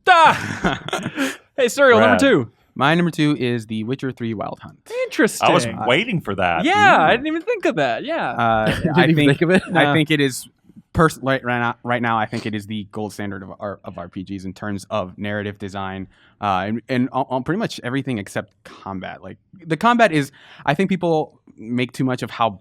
I think it's serviceable in that like it's a thing you can do to progress through the plot, right? And I don't want to defend it and say it's great or anything, but I didn't dislike it. I didn't like hate every moment of playing it like a lot of people do. A lot of people do. Yeah. That's a weird people, statement. there are people who actively dislike the combat in the game, and I don't know. Oh yeah, the combat in that game is really good, right? It's got the A. Yeah, like it's a game I played on the hardest difficulty and had not really much of a problem playing through it. But like in terms of here is a world you can explore full of little pockets of stories that are available. There are very few side quests where I didn't complete it and say, man, that was a really cool thing. And I think a lot of people point to the Bloody Baron as sort of like the best quest in that series. But there are quests that match that in terms of how crazy they get in terms of what the types of concepts they explore, and just later on, like it is a game that makes use of its length because the entire game you're searching for Ciri, like basically your adoptive daughter as Geralt, and you don't find her until like 40-60 hours in, depending on how much time you do. And it's just the moment he walks in and like sees her for the first time, and there is just this weight to it of just like, finally I found you. Like I am so tired, and it takes place of and there are moments of like that just throw a wrench in the tone like a lot of times in these really interesting ways. Like there's one right before you meet Ciri, which is supposed to be this really weighty tone. There's a part of it where you're trying to find these 3 guys to help you get to Ciri faster, basically. And one of them, I don't remember the exact details, but he just ends up walking off a cliff and dying, like almost immediately. Storytelling. Right, but it's like it is a game that like consistently tells you like the world is not the way as you expected. Like every side quest has a twist that is just like it twists all these fantasy concepts on their head and like has a really, but like put together it has a really consistent tone, and it imparts an important like a great story that is, Geralt is just this guy who is trying to kill monsters. And it is amazing how self-contained those stories feel. I mean, I spent hundreds of hours in that game. I haven't even touched like whatever the main or the big expansion that's out now. Those expansions are like both like really fantastic. Oh yeah, the one with the wedding. Yeah, that's incredible just because it's so funny. Yeah, and there's in those DLCs there's quests that range from putting together a heist like by finding all these different agents of like different people, and one of them like again like has this really funny like ending that walks off a cliff. Sort of, and to everything from like in the second DLC, there's a quest where you're just walking around like and you're looking for this inheritance that you're supposed to have because you died, like you legally died, and you're looking for this inheritance, and you basically spend the entire quest like go get form 50C3, go upstairs, and like it's just this really fun. And every time you walk past, there's this cat who's just kind of like looking at you as you're walking by, like with the biggest Dantak condescension face of just like, what are you doing? Yeah, and like sounds at the end you don't even get that much gold. It's just like, I can't believe I just worked through all that just to find this really dumb. I like sorry, go ahead. No, I was just gonna say I think it's also worth pointing out how strangely great Geralt is as a character. Like he's like your uncle who shows up at the holidays and is grumpy the entire time wearing a sweater, like just a really holiday sweater. He's just fantastic but also lovable. Like how's your job? No, it's not even like he just sounds grumpy, but he has his moments, especially with Ciri and wherever he's like, okay, yeah, where he shows like, okay, he's kind of emotional and very kind. He's an interesting protagonist. I like that you call it the gold standard, Surreal. Do we think this generation any open world RPG can top The Witcher as the gold standard of open world RPGs? I mean, I think a lot of the people who are in a position, I think like Bethesda. Like, I mean, that Fallout 4 came out that year, but I think like their next game is probably gonna be the ones like, all right, guys, show up. All right, guys, try this time. Is that no, like Jeez. move forward, like move this genre forward. And I think The Witcher 3 sort of does that of saying like, this is, if you want to make an RPG of this size, this is the thing you have to aim for. Yeah. Okay, so here's what I want to say about The Witcher 3, real quick. Okay, it's not in my top 5. It's not my number 1. Sure. Okay. And the reason for that, like I played it and I liked it, but I think what it does super well is like those side quests that Surreal is talking about, and like some main quests. Like some of those quest designs are really good, and I think because that's an area that so many games get so bad, or like do so poorly, I think it really stands out and does well in that sense. But like a couple other things for me, what holds it back is the idea of like I don't think it gets that progression super well. The way that the like runes and those, like I was never excited to invest ability points in The Witcher 3 because you get like incremental percentage bonuses to things and stuff. It's rare that you're like, oh wow, I'm getting this really cool thing. And the other thing is people are always talking about how like important or like how great the choice elements are in Witcher. And there are times when I agree with that. Like I like the sort of playing in a moral gray space sort of thing. But there are other times when it feels like part of the fun of making a choice in an RPG is sort of looking ahead and like shaping the consequence you want, right? So in morally gray situations, you're sort of like, okay, well, if I do this, this bad thing's going to happen. Or if I do this, this bad thing's going to happen. But you kind of know what you're choosing between. And there are multiple points in Witcher 3 where I felt screwed over because like I thought I was choosing something and instead it just ended up like I was just sort of randomly choosing. It doesn't feel like a choice when like, and instead they hang the guy. Yeah, exactly. Or I guess that ghost is gonna like kill someone now. It's like okay. I don't know. I just feel like it speaks to that game's like thing of constantly twisting everything you expect of like, okay, this monster's a bad guy, but also he's kind of like, doing this thing that's sort of helping. So it's like it always deals in like these muddy grays and the idea of like, I want to do this, but it like the whole point is like things don't always turn out the way you want them to, even in the context of like a thing where you are making a defined choice of how you want the story to play out. I will say I think it is kind of bullshit that there is one choice near the ending that you make that's inexplicable that completely determines the ending, and it has nothing to do with morality or anything. It's just okay, yeah, cool. you don't understand the choices you're making it. Like that was just, and like I don't think enough reviews like touched on that or whatever. Like there's been enough criticism about that, but on the whole, I feel like The Witcher, especially Witcher 2 and 3, get choices right or at least interesting. So yeah, Dan, you had something to say 4 minutes Yeah, ago? one real quick thing. Even though I Please. took that persnickety jab at the combat, I want to say I do think it's an excellent game. And Persnickety jab. that's what it was. Oh, great choice, Serial. You're a hero. My number 2, just to get on here somewhere, Pokemon Gold and Silver. That was Oh, that boy. was Number that was Number the game that 2. was fighting with Final Fantasy X for the fight. Is that right? Yes, For your it is. number 5? Do you want a Happy Meal or something to go with your number 2 pick? Whoa! Everybody has a pacifier. I don't need to I- talk. I'll just suck a pacifier into this mic. If No, that's I all will right. totally back you. I think it stands. Dan. I thought Game Informer had like an age threshold for hiring that we needed to hit. Jesus, Martha. This is our personal list. This is the RPGs we got the most enjoyment of. That's Not, that's support what it you, is. Ben. not Mr. Science in the corner. I could go think for a little cheeseburger and a couple of toys. Pokemon Red and Blue, all the credit in the world to go back on a previous point for getting the ball rolling with great gameplay. Gold and Silver, I feel like, is where it peaked. Those games are so big. And after you finish this huge quest, then the twist of, oh, now you're going back to Kanto, the region from Red and Blue, doing all those gyms again, except it's in the future. You see how things have changed. It's just like a Final Fantasy VI going to the That does sound destroyed cool, world. actually. Yeah. It's amazing Yeah, it was that they pretty packed cool. all that on a Game Boy And cartridge. like the fact that your final opponent is the person you play in the first game. Like Yes. few games had done that up until and they're this point. brutally hard. Yeah, They he- just mop the He floor is a with you. rough like son of a. He will take you down if you don't know what you're Relax. doing. He's gone. He's dead now. Wow, He's dead. you He's murdered dead. him. You like- murdered him. No, absolutely. And I feel like the stuff that they add, like day-night system, you can hold items. Walking they really eggs. talk a lot about berries in this game. Holy Lord, do they focus on berries. Breeding is huge. Walking around with the eggs, waiting Yeah, for that to it is. hatch. Always a great time. Whoa. Yeah, brother. Whoa. then also- JV's real into hatching.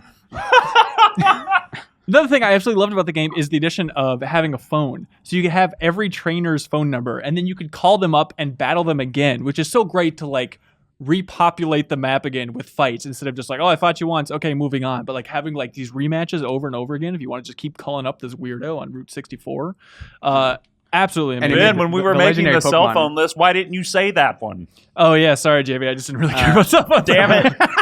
I like that they also. At the time, I found it kind of annoying, but in retrospect, I think it's really cool that they made the hunt for the legendary Pokemon an actual like hunt. Like you They may are not. flying all over the place. Yeah, they are hard to get. Yes, absolutely. And I was so excited for this game, and I don't support ROMs, but like I was so looking forward to this game. I was waiting for the Japanese version that was released. So I tried playing 100% Japanese, and then like a week later, be like, okay, this is 20% English. This version is 35% English. And like following these fan translations before the game came out was so much fun. And so I just played the beginning of that game over and over and over again. And every time it had different names for the Pokemon because they weren't localized yet. And it's such a fun, mysterious time where it's like, okay, we know Ho-Oh, I guess a little bit. We Yeah. know that thing's coming up.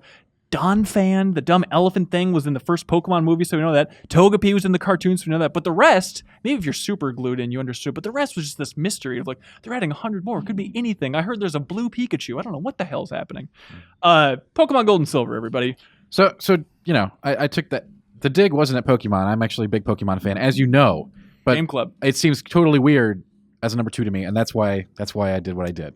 But Dan, I'd like to emphasize something. I don't think you got this message. This is our personal top, Yeah, I not got that. what we see as the top 5 standard of all time. I think there's a distinction there. I did it to make fun of you. No, I got that. Thank you. Yeah. Anyway, Dan, I'm a big Pokemon fan. Anyway, number one. The number one. We've discussed it to death already. Should come as no surprise given the other ones. I bet everyone can figure it out based on just down the line. It makes sense. Chrono Trigger is my number 1. Interesting. I don't think I've ever heard you express Chrono Trigger love over Final Fantasy IV. I just see you as Final Fantasy IV or nothing, baby. Because I probably talk about Final Fantasy 1 because nobody appreciates Final Fantasy 4. I like it. I mean, not Keep the it same down. way. Everybody loves Chrono Trigger, right? I could Yeah. go out in the street and find somebody who loves Chrono Trigger. Absolutely. Final Fantasy 4 would be like, no, what are you talking about? Like, it's this really cool turn-based game, guys. It no. has Zeromus. So one down note out of like 40 plus It's a hours. pretty important note. He's still a good final boss. You still have everyone coming together to beat him spiritually. It's very cool. All right, Chrono Trigger number 1. Chrono Trigger number 1. We talked about it. It's awesome. It's Yeah. killer. Rocks. Rocks.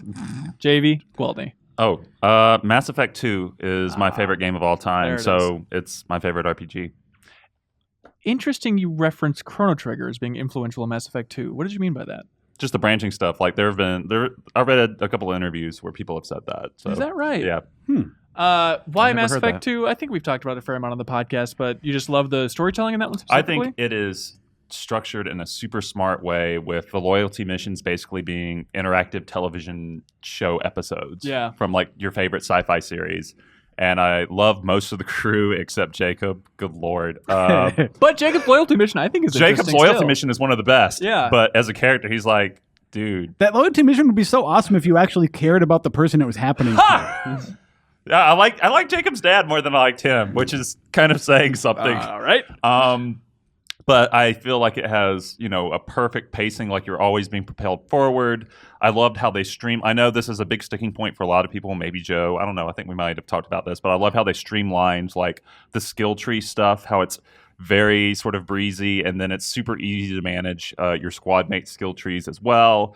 I love the majority of the missions. I love all the hub worlds. Like Omega is still like the coolest place. Great soundtrack. Yeah, great soundtrack. Great dancing. And the suicide mission, that's like pinnacle video games for me. Is just the suicide mission and all the branching stuff there, and all of your choices coming into play. And I love that game. If you want a good recap of why Mass Effect 2 is great, just go back and look at the Mass Effect 2 launch trailer.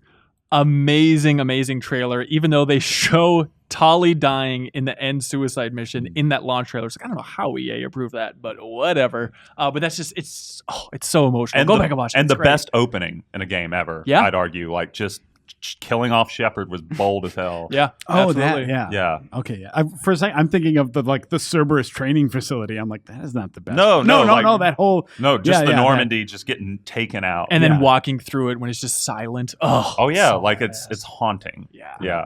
But yeah, that's my number one pick. Love it. Joe Juba, number one. Yeah. We've talked about it. Final Fantasy VI, like I said, pretty much my favorite game ever. Don't argue with it. And one of the things about. Oh. Not to talk about the Not game. to argue against myself. No. No. Not to dig further into it, but like the more I was thinking about this, is like I don't think any game, like no RPG is ever going to unseat Final Fantasy VI for me. Right. Because because Joe Juba will never God, love here we go. will never love Again. anything as much as 13-year-old Joe Juba loved Final Fantasy. I'm Whatever. sorry to Mrs. Juba. Like no, I mean it's just like that time and place and enthusiasm is just like so cemented at this point. Like it's just become sort of encased in amber, and it's just never gonna go anywhere. But Absolutely. Serial, number one. Persona 3. Wow, that is not what I thought he was All going to say. right. Persona 3. Please explain. As I previously said, if Yeah. someone were to say, I want to play this Persona series, which one should I play? I would say, go play 5. But I think Persona 3 is a game that perfectly captivates the feeling of being in high school in almost every way. Did you play when you were in high school? I think I was in my first year of college, actually. Okay. But this was I know people will say like, well, it's because it's the first one you played, but I actually played through Persona 4 first, and then went back and played 3, and I liked it even better. I never hear much love for 3. No, yeah, you do. Oh, 3's great. I just hear so much for 4. Yeah, I've never heard this argument. 4 of- is, I think, sort of the breakout entry because I think Yeah. that's when everyone found out like about Persona more or less. I think with Golden specifically. Yeah, I actually, think Persona 3 is sort of like the Demon Souls of the series, where it's like the people who play it acknowledge that it's very good, but Right. it's not. It doesn't have this wider acclaim. But Sure. the thing I like about Persona 3 is that it starts off as this like. I mean, just the basic premise of like, here's an RPG that takes place in the real world, and it has. I mean, Persona obviously was around before then, but just the idea of like taking it to the next level. And it's like it has this really strong opening scene where it looks like someone is going to kill themselves with a gun, and it turns out like it's a magic evoker thing, and they're already fighting sort of shadows there, and it has this really dark tone through the entire thing, and it gets even darker as you go in. Like your first few teammates are like, oh, it's your schoolmates living at the dorm with you, but as you branch out, you find someone who is sort of like a vagrant. He's like not really in the school, so he basically drops out of school, and you find a grade schooler who is like super cool and wants to hang out with the older kids, which is something that I can relate to. Absolutely. Yeah. You eventually recruit a dog to fight with you. Don't forget the best character. Who's the best character? The robot. The robot. Oh, exactly. yeah. You get like two, like you get an android and then a second android in the expansion. And it's like all these like crazy kooky partners, and I in subsequent games, one of my biggest criticisms has always been they're just kind of reiterating on these characters again. So like Ryuji's cool, but he's no Junpei. So, or like, you know, Makoto's cool, but she's like an archetype of Mitsuru in a way. Like they kind of, although I think I might like Makoto better than Mitsuru, but whatever. Yeah. Like those archetypes started in that game, and just the final few hours of that game, I think, are incredible in the idea of like everyone's sort of already decided that they've lost. And so the world is going to end. So you spend like day after day just like dreading the end of the world before your final fight with like basically death. It's very Majora's Mask. Yeah. Those So- bits. Yeah. One, you know, when I was talking before about Persona 5 and the sort of various elements of each game that people stack up against each other, I think Persona 3 is held up as generally just sort of the best main story arc. Oh, interesting. Okay. Like comparing 3, 4, and 5, like that is definitely the area where 3 like stands above the competition. It's that core arc. Yeah, 3 has like this existential dread that's just like at the heart of it, and it's unrelentingly dark. And- like Cyril says, all the way up until the end. And then you can still make an argument that it's pretty it dark. gets even worse from there. Like you can make the art. Like I mean, people like I like Chie more than a lot of the characters in 3. I like Kanji a lot more than a lot of characters in 3. But like the way they felt like all these characters are banding together in a way that like Persona's 4 always felt like here's this collection of like wacky characters that are coming together like to solve a thing. Yeah. Whereas I feel like they were a little bit more subtle, a little bit more grounded. And one thing that I will point out specifically is that I know people don't like the Ryuji character, they don't like the Yusuke character. I feel like Junpei has like has a redemptive arc that makes him feel like, okay, this guy's not just a total jerk, because he is he finds someone he loves, and like they end up like he is redeemed as a person through his experiences with that other person. So Yeah. We sort of fell off of this trend, but we were going to talk about the best way to play these That's games. what I was just going to ask Right. him. And Yeah. what's interesting about Persona 3 is that there's sort of a debate about whether or not you're playing Persona 3 Portable or whether you're playing Persona 3 FES. yeah, I would say like Persona 3 FES is probably you are trading practicality for experience. Is that So- the PS2 one? What is FES? Yeah, FES is like it's the game, and then it has an expansion pack called FES. That has it's sort of like an abbreviated arc. I don't think it's great. I think it's okay. The story in it is good, but there's just a lot of grinding you have to do to get through these small story moments. Whereas Persona 3 Portable lets you play as a girl, but all the menus are like instead of walking around the school, you're sort of just everything is a static screen. Every hallway is a static screen, and you just like hover a cursor to a character and then talk to them. So all the stories are intact. It's just you don't get the sort of immersive feel of the characters. And you also don't get the cutscenes in Yeah. Persona 3 Portable, which like Surya was talking about, the sort of like how haunting it is to see these characters like hold guns to their heads that you know, like they summon monsters, but they're still real. Right. That's really creepy imagery. That if you have a way to play FES, I would play FES. But like if you're just looking, if you want to play this, Portable is a little more practical, because if you have a Vita, you can play Portable. Oh, gotcha. Okay. Yeah. Oh, awesome. I'm trying to think of like what's unifying a lot of our picks. And it seems like there's the theme of like going outside the box a little bit, being different, and also going dark. Having some dark elements, going outside the box seems to be this overall nebulous Paper Mario. unification. I don't. I think those tie into each other though, because like I don't think it's specifically, hey, I love when things are dark, so much as you know, like we were saying before, this genre as a whole has so many just like, hey, ragtag group saving the world. Yeah. So anything that kind of deviates goes out of the box, sometimes that means getting a little dark. It's about setting the stakes too. Yeah, like you have to have like, oh, I'm saving a neighborhood versus the world. You know, it's about making it work, making it getting players invested. Like, oh, all these characters might die. That sort of thing. Right. Yeah. Shout out to Earthbound, which I don't think is in anybody's list. Anyways, mine, it goes back to Dan's point about the first one you played, Final Fantasy VII. We've talked about it on this podcast for close to 6 hours with that first game club, which I think game club, might still be our best game club. I really love that one. I think it was a lot of fun.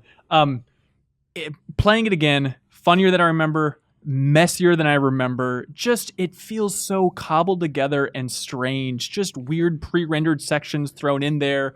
It gives you a surprising amount of control during some pre-rendered sections where it's like pre-rendered background, like you're falling off the rail in Mount Coral, but you can still like swerve around and pick up items. Just so many weird little one-offs that I really appreciate with that game. I understand by the second disc, I think a lot of things start to fall apart. I still love, and the big standout from that game club was just how shattered Cloud becomes in that second disc. And I forgot how interesting it is just having this weird vacancy of power for the main protagonist of the game. And you eventually see Cloud again, and he's in a wheelchair, can't even speak. It is maybe a little bit dark again.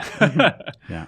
But also, since the game club, something that really stood out to me is there is a podcast called Dev Game Club, strangely enough, and it's with Tim Longo, who worked on the Tomb Raider reboot. He's at LucasArts back in the day, director of Halo 5 most recently. But it's him and a programmer from Bethesda, formerly of Bethesda, and they played through Final Fantasy IX, and both of them just could not wrap their minds around what was happening with Final Fantasy IX. I feel like 7's even more so in this vein, where there's like, how many engines are running? Like, every part of this game feels so handcrafted and customized. Like, just stick to a pattern and grind it out, game developers. And looking back at 7, it just seems very much in that vein where, according to the oral history that Polygon posted a little while ago, there's 5 different game engines within Final Fantasy VII. And that really speaks to the messiness, but also a lot of the charm of it, where it is just this Frankenstein of good bits that culminates in something quirky and fun, but also dark. I love that game the same way Joe loves 6. Final Fantasy VII, everybody. Check it out if you haven't heard of it. You mentioned 9 too. That stands out as an example that I think that is probably the most cited game that I've seen of like, how is Final Fantasy IX not on their It is top surprising. 100 list? And like, I think that is a great example of like, man, if we could have expanded the list, it would have 101. That would have been nice. Yeah, it's tough because you start to break down the Final Fantasy. It's like, oh God, which ones aren't going to make it? Yeah. Oh God. Yeah. 3. I love 9. It was really tough not to put more Final Fantasies on my top 5 list. It's like, I should probably make room for other things. Anyways, good job, everybody. We did it. We done did it. We didn't murder each other. It's great. Yeah, shocking, isn't it? You want to move on to some great community emails? Absolutely. Let's do Let's it. do it.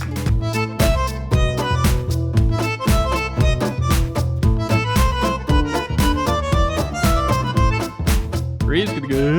Yep. All right. And Testing, welcome. testing. Okay. Hello. No more of this joke. Welcome back to the Game Anytime Informer you're Show. ready, Hanson. Welcome back to the Game Informer Show, everybody. We got some great emails from the community. We're going to read them all off, and then we're going to choose our absolute favorite that someone sent to the podcast at GameInformer.com, and we're going to ship them out something really nice. So again, if you have feedback, questions, comments, things you want us to talk about, literally any email you could send in that you think would make this show better, send it into podcast@GameInformer.com. Right, Surreal? Absolutely. I don't like the Fantastic. idea of picking one favorite. Can we pick 5 favorites and then go down the line and spend an hour and I a half think after talking we're about done it? with the emails, we need to have a ranking segment. for That sounds emails. pretty good. I'm choosing all the emails. I'm Joe. Real quick, we lost JV Gwaltney. We picked up a Ben Reeves. So Ta-da. I think we won on the exchange. Ben Reeves, I've been meaning to ask you, what are your top 5 RPGs? Panzer Dragoon. Yeah, okay. Fantastic. I like this guy. Just comes in, boom, done. Reeves, would Xenogears have been on your list? No. Okay. I like that game though. I did too. Anyways, Ethan, Waldo, Zach, Joshua, they all emailed in to talk about alternate names to Walking Sim based on the conversation last week. Oh, yeah. Real quick, their suggestions are quote-unquote narrative-driven. Oh, I'm sorry. So Ethan thinks it should fall in the immersive sim category. Yeah, that gets a little bit murky, but all right. That's pretty much because then you're calling it a sim. Absolutely. Waldo says first-person adventure. Zach says passive story game. Joshua says interactive storytelling game. It's still up in the air. Thank you for First-person adventures emails. maybe the one that I would go with out of those. All right, So- well, there we go. But they're not all Final first verdict. person, are they? It's a great question. Yeah. I don't know. I mean, imagine if, so it's not like this, but if Firewatch was in third person. Speaking of Fire, you've seen that video of like what the Yes. Firewatch guy's character model looks like? It's enormous horrifying. Yeah. It's amazing. But I mean, like, you could have a game like Gone Home, Firewatch, Edith Finch in third person and still have it be that, like, Night in the similar Woods, face effect. it. It's So- like Night in the Woods is pretty Yeah. close to that. Yeah. That's an interesting. I'm going to go with what I said, which is storytelling game. Absolutely. Hazal Mohammed says, "Hey GI crew, after the recent glut of great games in the past few months, I started thinking about where these games will eventually lie in the overall lexicon of gaming classics. I can see Breath of the Wild eventually getting the Twilight Princess treatment in a few years. Super 4K Breath of the Wild. But games like Nier Automata are a little bit more hazy. Automata feels like a genre classic in the making, well received when released, but remembered by only a handful of fans. So my question to you all is the following. What are some games that you can think of that should have gotten more praise, but ultimately got pushed to the wayside for a Zelda or a Metal Gear ultimately, and why were they forgotten in the first place? Great point about Nier Automata. I was fully expecting JV to put that on his list at some point. I just assume he is a big fan of the game, which I just started, Joe. I have not gotten to one ending yet, but I think I'm getting real close. You got to play it like 5 times or something. That's the hook. That's a little misleading. It's a very interesting game. I'm excited to hear what you have to say about it. Yeah, absolutely. Have your thoughts changed on it at all since you played it? Do you think back on it ever? I do. I mean, like my thoughts haven't. The problem with reviewing a game like Nier Automata is like there's a score, and then people remember the score, and that means like. Really, my thoughts on Nier Automata is like that game is super interesting and does a lot of like clever stuff well, but then it does some other stuff not well that like held it back for me. Right. But ultimately, I think back on Nier Automata fondly. There we go. Yeah. It's not enough long games yet this year, so maybe I'll dive into that soon. When can I finally sink my teeth into something? My first thought for this one, that games that have gotten overlooked, I just feel like Night in the Woods deserves a little bit more love, especially compared to something like Oxenfree, which came out last year, 2 years ago, which hits a lot of the same notes. I feel like Night in the Woods beats it on every front, and the fact that I don't think it is getting as much word of mouth as Oxenfree has is just blasphemous in my mind. Yeah. I actually just finished Night in the Woods last great. week because I've been playing all of these huge RPGs and like everything on my backlog was huge RPG, and I was like, I need to do something like a little shorter, a little different, and I really like that game. What'd you think, without spoiling anything? What do you think about like the direction it went, the tone of the ending, stuff like that? I was a fan of the ending of that game. Okay, all right, that's all I need to hear. I liked it too a lot. You were not? No, I don't know. I'm still only halfway through. I Oh, played okay. it a Day in long the time. Woods. I'm gonna dive back in. I mean, I expected something different from that game when I started it. He was expecting puzzles. That's and right. Thank God they don't have puzzles. Oh yeah, no. The few no. puzzles they do are kind of like not great. But I mean, we talk about what a storytelling game. I mean, like this would fall in a similar category as those other games we were talking about, even though it's not first person. Isn't that just what Serial said? You said, Was it? yeah. What? Really? Yeah, so you said Night in the Woods, and I believe you said, I'll go with what I said. Are you trolling him right now? That's all right. Teach their own. I was thinking just in terms of well, whatever. It's all right. When it comes to games getting stepped on, I thought the first game that popped in my mind, even though I never started this game, and I'm curious what you think of it in retrospect, Joe, was Assassin's Creed Rogue. Did that game get its due? Didn't it come out the same day as Unity? yeah, they What released a those two. weird world. Yeah, Rogue really got overshadowed by Unity because Unity was their big next gen game. I think that's really what they wanted to push, and it was a lot more different using new tech, new engine, whatever. They kind of did it to themselves, honestly. Still no But- crazy this is true. Port. I don't think you missed much with Rogue. Like it's more Black Flag, which I know sounds really good to people, except like one of my big complaints about Black Flag was the story, and I think Rogue has an even worse story. Oh, yeah. And it also sort of poisons some things that were good about previous Assassin's Creed games. Yeah. Yeah, like That sounds anyway. right. Well, what game got overlooked? I thought Soma kind of Great choice. came in. There was like, this is pretty. Everyone's like, this is pretty cool, and then no one talked about it ever again. Even though like it was one of my favorite games from that year. It was just, I really liked almost everything that game did as a first-person adventure game. Like, just the ways it messed with that, that with the premise of cognition and AI. It's like I thought that it was a incredibly smart game, and it was a game that felt like a very worthy successor to Amnesia as no, we're putting our own new spin on horror, and then everybody will have to catch up. Right. Whereas I don't think it had the impact that Amnesia has, which is weird because like I definitely liked everything that game did. Yeah. One of the games I always think of in terms of like games coming out when another game comes out is Beyond Good and Evil, which I know has developed a cult following, but it came out the same time as Prince of Persia: Sands of Time, and it's just like both of those games were published by Ubisoft, and so you're like, if anybody's gonna they can look at their own release calendar and be like, oh, we got 2 games coming out the same day, we shouldn't do that. And I think it was also like really close to like one of the Ratchet and Clanks back when Ratchet and Clank was like super hot brand, so it was just kind of like really crowded window, and I think Beyond Good and Evil didn't get it's definitely amassed, again, cult following since, but I think at the time it did not sell well because of that. Yeah. The Titanfall 2 of 2 generations ago. That's true. One that stands out for me, unrelated, is Rayman Origins came out the same day as Assassin's Creed Revelations. I just don't know what company would insist Oh, on who putting would two do games that? out the I same don't day. It know. seems like a very bad idea. I was just looking up trying to find one game that stands out for me on this front is Valkyria Chronicles on PS3. There we go. Which came out just I was trying to find the list of games, but I remember it's ridiculous. It came out at the same time as like Fallout 3 and I think there was a brand new Gears of War game and Rock Band or something that was big at the time. Like it just got in that time frame, just got totally overshadowed, and that is a fantastic game. Yeah, wasn't there? It's on Steam now. Yeah. There's a remastered version on PS4, so It's all over the place. play it. Can't throw a rock without hitting a version of Valkyria Chronicles. Let's see. Jake from Maine says, hello, Ben and GI crew. I was excited to see God of War as the replay choice this past weekend. Thank you for watching. The costumes made replaying the first game interesting by having perks, like earning extra experience, or my favorite, the Dairy Bastards Infinite Magic. Yeah. Is that familiar to... What is that? It's like Kratos in a big cow suit, and instead of blades, he has like milk jugs. Oh my God. Yeah, it's crazy. That sounds amazing. Yeah. It says, however, this came to bite me in the ass during the last boss fight. The costume comes with a cost that your strength is cut in half.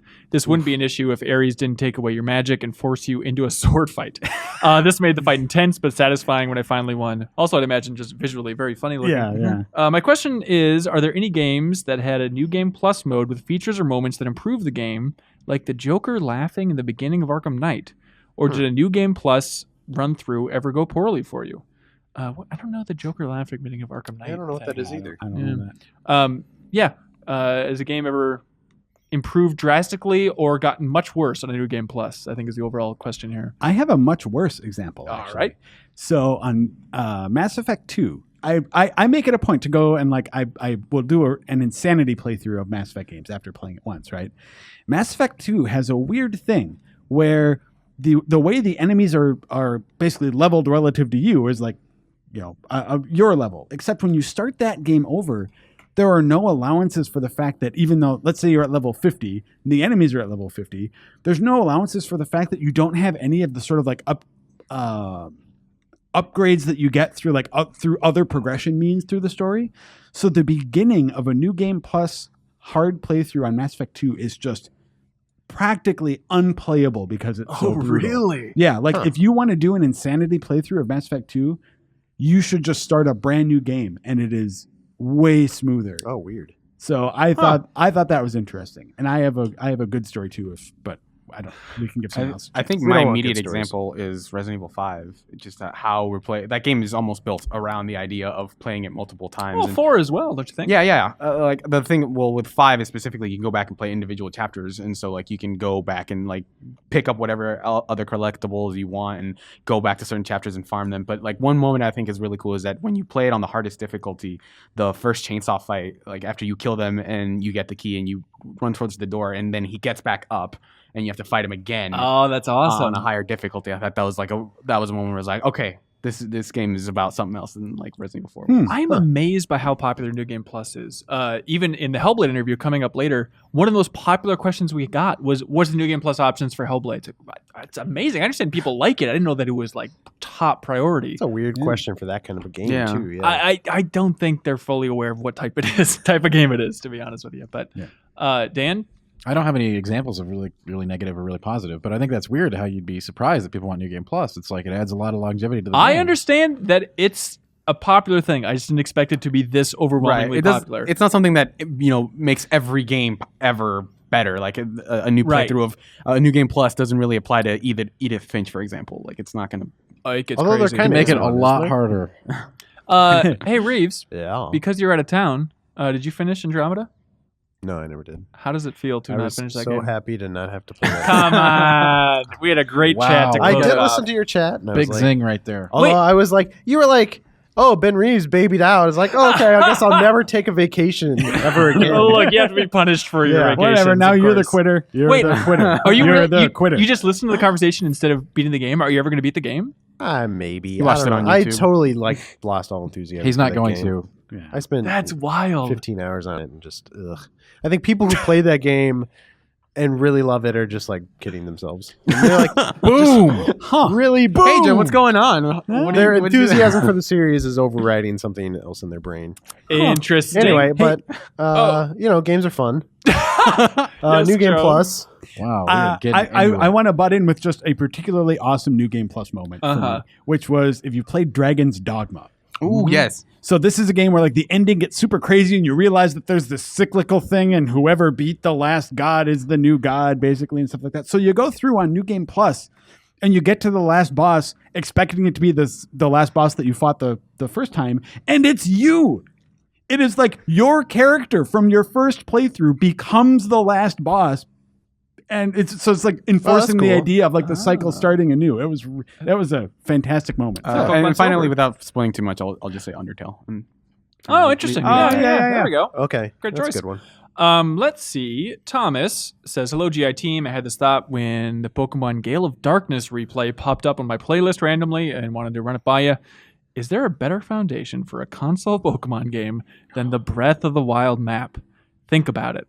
I love that you wrote that because that is the exact line that we've been hearing for 20 years is, yeah, but just think about it. Think about it with the console RPG for Pokemon. An entirely accessible open world with different towns and cities and lots of different landscapes. Imagine if each town or city had a gym, wild Pokemon could be all over the map. You could figure out which gyms to take in any order, Pokemon League in the middle of the map waiting for you. I think it'd be perfect to just use that map. Dan's head is perking up. Imagine a world where we have console Pokemon. I want to imagine that world, and I'm Yeah. I almost We'll be old men by the time that comes out. It just will never happen. It's like 2D Metroid. It's something that we can dream about and will never happen. Am I crazy for thinking you'd have to scale back a lot of the aspects of Pokemon for that? Like, I don't know that 600 or 8, however many Pokemon they have at this point, would be able to populate a map. Oh, they could. The Really? size. Well, Why? not without like almost falling over each other in terms of here's this one Pokemon from Gen 1, here's this other I feel like that map, in order for it to be what we want it to be, was like here's a field that has Charmanders in it, or like here's for every Pokemon or like every group of Pokemon to get their own space. Well, with I like feel Pokemon Sun and Moon, it's not like every Pokemon you can catch in the wild. Right. I mean, you have the select number, Right, and then so there would be that's- some extra ways to get the rest. I just feel like the concept is like, oh, what if it had it? Like, I almost feel like every time someone imagines a Pokemon game, they imagine, what if you could just do it with every Pokemon and it would have every possible feature? I just feel like what makes Breath of the Wild great is that it sort of dials back a lot of the features Absolutely. of Zelda. Also, it's just very funny to think about. It hurts, man. Of course it hurts. It but hurts. Just how physics-driven Breath of the Wild is, and the idea of like seeing Pokemon fights in just a physics-driven world, I'm sure it would just be a mess. Just Geodudes flying all over the place, fire spreading. It would be awesome. The Electro rolls down the hill and explodes. It would be amazing.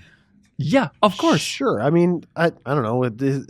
People have been saying, hey, I want a 3D Pokemon on a console for years. It's not like, oh, this Breath of the Wild world. What is the year way to will we do get it. the first real RPG, Pokemon RPG on Switch? Does it count if it's a remake?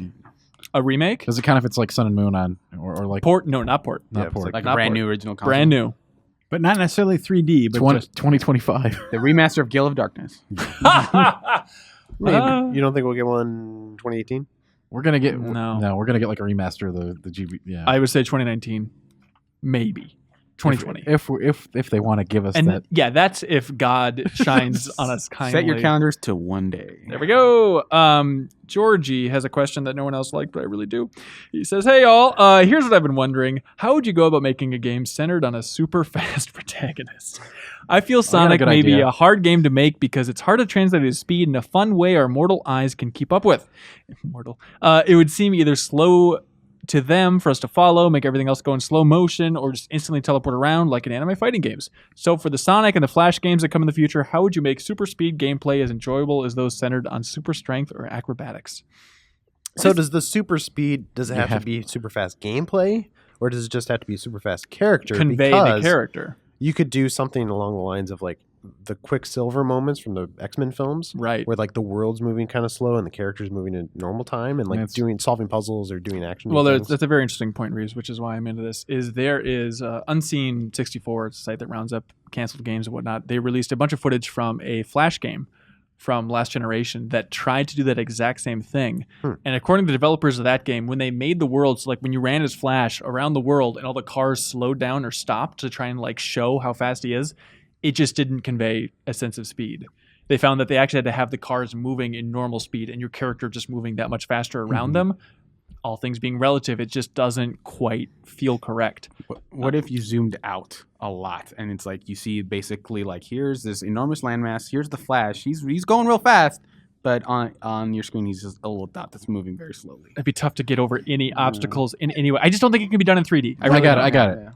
Next gen VR, okay? Okay. Yeah. There's a little capsule that injects game fuel into you, so you just get really amped up and you start going faster, like mentally. Yeah, Like you just get really into it, just like start freaking out, Yeah. going really fast. Right. Ooh, cool. I mean- Game fuel. Yeah. Okay. The only way I can. So here, I mean, what's tricky about it is like there's a difference between like, okay, we have a character that needs to be really fast. How do we communicate the character is fast versus like, how do we make a game about being fast fun? And that's kind of like you want to convey a sense of speed, Yeah. right? I mean, I think racing games probably do that the best these days. And still the most insight I've ever had into a racing game design. It's very simple and very stupid. But one time, Tim Turry and I were in Germany interviewing the developers behind Drive Club, that PS4 classic. And it was a good panic moment of like, oh, talking to Drive Club developers in 30 minutes. What the hell do we ask the developers of Drive Club? Why isn't Kato here? Yeah. And so Tim just asked the very basic question of how do you convey a sense of speed in racing games?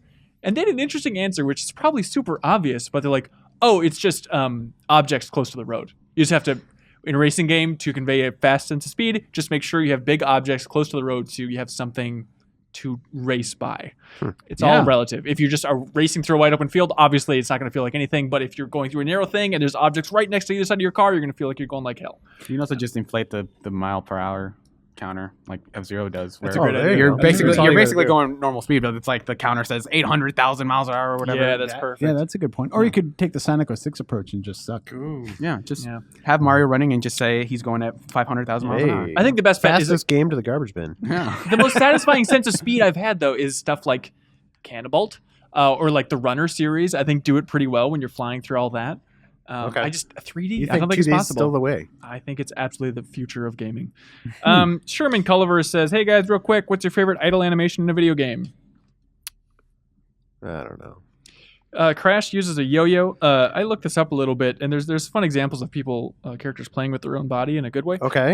Rayman 2, he turns his body into a basketball and bounces it around, which is very abstract. That's fun. Earthworm Jim, I don't know if you remember, he pulls his head out, or I guess his body out, and then uses the earthworm like a jump rope. Did he also use it as a lasso? I feel like there's one game Is that where right? a dude uses like his own body as a lasso There's or part of his body. There's a ton of it in like fighting games. Like a recent example is in Street Fighter V with Birdie. If you let him idle for long enough, he like starts picking his nose and flicks a booger, and that That's actually really deals good. damage. Really? Like, Oh, yeah. that's good. I was watching a video the other day on like Mortal Kombat's idle animations, and they are all really bad.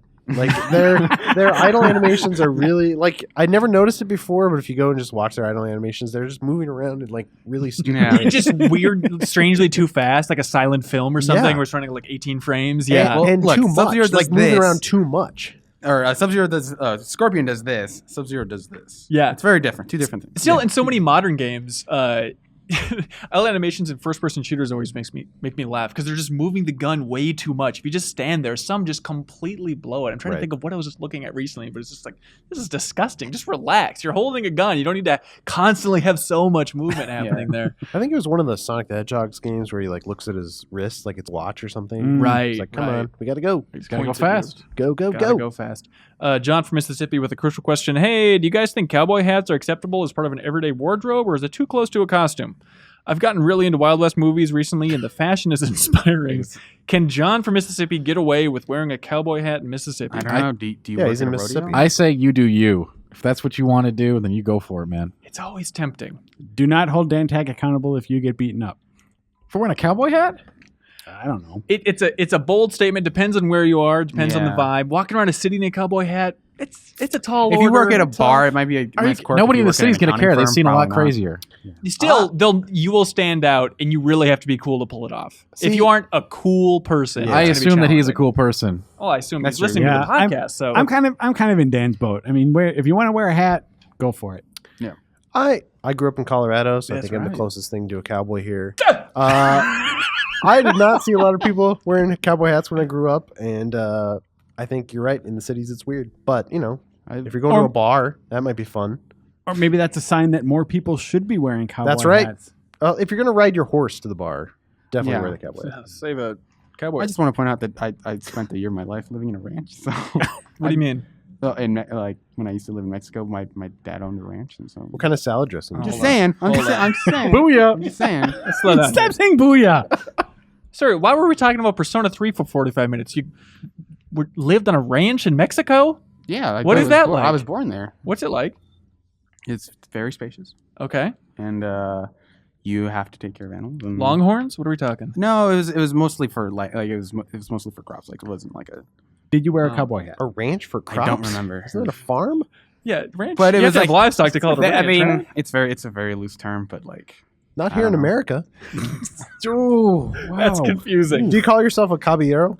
A vaquero? Look, I Whoa. don't know. This is coming up later, you guys. Hold Oh, hold this is on. getting wild This already. is all very relevant. That's fascinating, Cyril. I had no idea. You know, Is it as fascinating as I think it is? Maybe Not you should really. talk to your coworkers sometimes off camera. Certainly, we shan't be doing that. This next email from Edgar Vasquez. Oh, who's that from guy? Omaha, Nebraska. What? He says, "Saludos informadores." This is getting really weird. Go for it. Go. help me Keep out. going. Edgar wants to know what happened to Mega Man. I'm not talking about Mega Man games, though. Where the Sigma are they? I'm talking about the actual robot Mega Man. What happened to the cast of Mega Man series after Mega Man 10 and before the X series? Well, confirmed by Inafune, that is not the case. My favorite theory is that Zero killed them, being the last and greatest creation of Wily during his rebellious phase. Since it's never been officially explained, what do you think happened to the original Blue Bomber? Cyril, do you want to answer your brother's question here? I haven't delved too much into the lore of Mega. I feel like we should have had Kyle on for this question because I feel like he would. Nah. No. Well, in lieu of that, I feel like they play that stuff pretty loosely on purpose, just because like they do allude that they take place in the same universe, but I don't think they ever explicitly come out and say like here's it's here's like the way game in the that's going to bridge future, that isn't it? gap. I mean, so that's the real answer. But what should happen?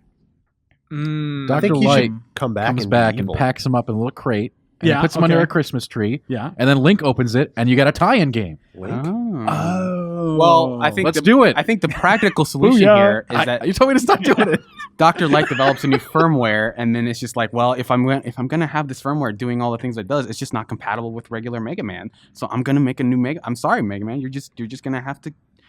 You're if you want a new Mega Man, you're gonna have to buy a new Mega Man. Every year, we're gonna have to cycle Mega Man. And Armature is going to make it. It's going to be Yes. gritty in first person. Yes, absolutely. Got it. Do you have another message for your brother Edgar? You wanna get out there? Hi. Cool. Why did you get the normal name? Tommy White from Pennsylvania says, "Hey, Ben and crew, I've been playing a lot of Picross 3D lately, and something very strange has been happening. I find that it very often enters my mind, even when I'm thinking about something else. For example, as I was watching a movie the other night, even as I paid attention, I often found that the different patterns of the game and the best ways to solve them kept entering into the back of my consciousness. So my question is, has there ever been a video game that you just couldn't get out of your mind?" Picross 3D. It's really good, by the way. Good playing game. Is that one of the I'll overlooked say that. games of last year, maybe? Actually, maybe. Was that on our top 50? I know we debated it. I think little it bit. was, I yeah. think we had to talk about it a bit. Yeah. What game was I going to mention? I think for me, the classic one is Tony Hawk. Like after playing a lot of Tony Hawk, right. it's impossible to walk around outside and not be like, oh, I suppose if you're an actual skateboarder, the world just looks to you like that to you all the time. But when Try you're a it. video game skateboarder, that's the only way you sort of get a window into that is that's Tony pretty Hawk. Well, you could be the Ben Reeves of the bunch and try and steal an actual car after playing GTA.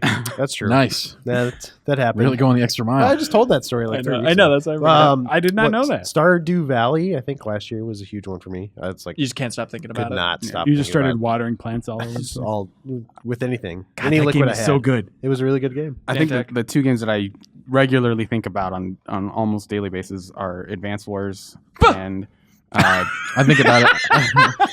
and just the idea of like here's See, what you can't do that, Hanson. Then give me crap. it was mostly like, oh man, I would really like to do this version of Advance Wars. Like Yeah. just thinking about those units and how I would play with those, and then also obviously Dota 2. Like I think about that game almost every day. Advance Wars on a daily basis. Oh, I said all Advance Wars almost daily, Okay. but Dota 2 definitely daily. Like it's something. I just can't believe you laughed in his face. I know. And then I'm the bad guy, right? Look, comedy is just fully the unexpected hit. Yeah, and I did not expect to think about Advance Wars on an almost daily basis. That's amazing. What can I say? Woof. All right, cool. I like it. The last one maybe for me is like Puyo Puyo, like trying to understand that game and shape my brain and vision around it for getting better at Puyo Puyo Tetris. It's like, really took over for a little bit. Mine was just a recent one was Neo when I was playing it. It was like this oppressive weight constantly bearing down on me. I'm so sorry. Taylor from Macedonia, Ohio. Great name, Ohio. Hey, GI crew. With Call of Duty going back to its roots, is it possible for Halo 6 to do the same thing? I'm a longtime fan, and the multiplayer from Halo 5 feels so far removed from traditional Halo mechanics that I feel it's never going to head in that direction. Reach started this trend, then 4 dialed it back a little. However, 5 is the most far removed from the Halo multiplayer experience. I can't be the only one hoping for a return to the old style. Wade in the booth, do you want to pipe in here? A return to the old style, like the slow moving combat that it used to be? I mean, Hang 'em high, what does that hang 'em mean? high, pistols only. Yeah. What exactly does that even mean? Because Halo 5 was supposed to be a simplification of the combat because it got way out of control with all the loadouts and the armor abilities. So they simplified it 4. and made everyone have the same exact thing and loadout from the beginning. But then they had that card system and everything, but they complicated. That's in Warzone. Okay, I'm so other assuming they're modes. talking about the arena. I would Well, think so too. There's certain things like running, for example. I feel like people were always complaining they wanted in Halo, and now they have it. So are they saying, is he suggesting to take that stuff back too? Or? I think so. Here's the thing. Is that the boots in the crown equivalent to Halo? It might be. It sounds like Visceral. it sounds like he just wants to play Halo again for the first time. And this is the thing, Taylor, I love you. I agree. Halo 6, I don't know what direction they're going to take. I don't know what that messaging is going to be. They've said that it's going to focus on Halo or on Master Chief again instead of like the crew. But especially with like all those games being available on Xbox One, and you can have that pristine multiplayer experience if you want it on the current console, I feel like that's a lot, man. To expect the new game to go back to it, I don't know. I think it's too much. yeah, that game had its time in the sun. I don't know. I mean, and I think it's different. Jeez, like dude, Reeves is just like laying down this like stuff today. Like seriously, just comes in here and starts like Halo's had its taking time in the games sun. on. Yeah, I feel you those know. games have aged Yeah. well enough Move that you on. could go back to Get those. over it.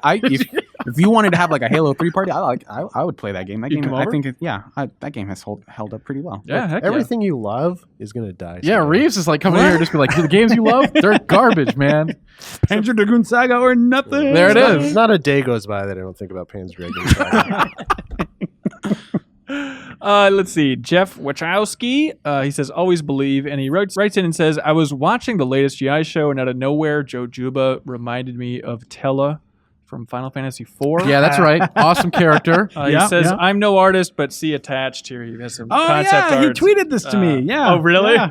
Yep. Sorry, audio I- listeners. I it's take- very stupid. I see there. It's the good. amount- Oh, I see what he The did. amount of this image he had to modify in order to get it to look like him maybe doesn't make his case super well, but Why are there two? I don't. Look, it's not This important. goes back to our discussion. because this one has Awesome. the eye sprites and this one doesn't. Awesome, archetypal sacrificial fight against the big villain Golbez. Super cool character. The best. The only time he ever gets to cast the ultimate spell, he uses it to kill himself. It's so good. Yeah. Oh, I take that as a high compliment. Oh man, I spent so much time trying to level up Tella to get him those extra MPs so he could finally cast Yu-Gi-Oh. You can't do it. You can't do it. It's a story thing. Yeah. Also, this is a Game Informer show first, but Michael Davis writes in and says, Hey, GI, I watched your recent podcast and decided to draw up a little something I hope you'll enjoy.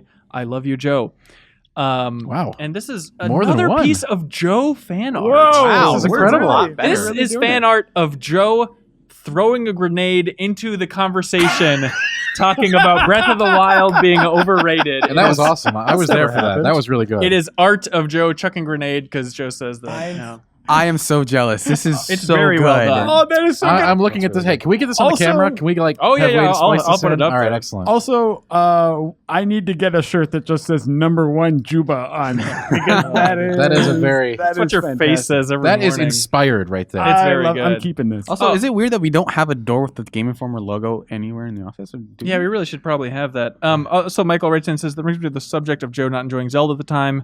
I hope he's come around to it. By the way, Joe, we'll get into the discussion later, don't we?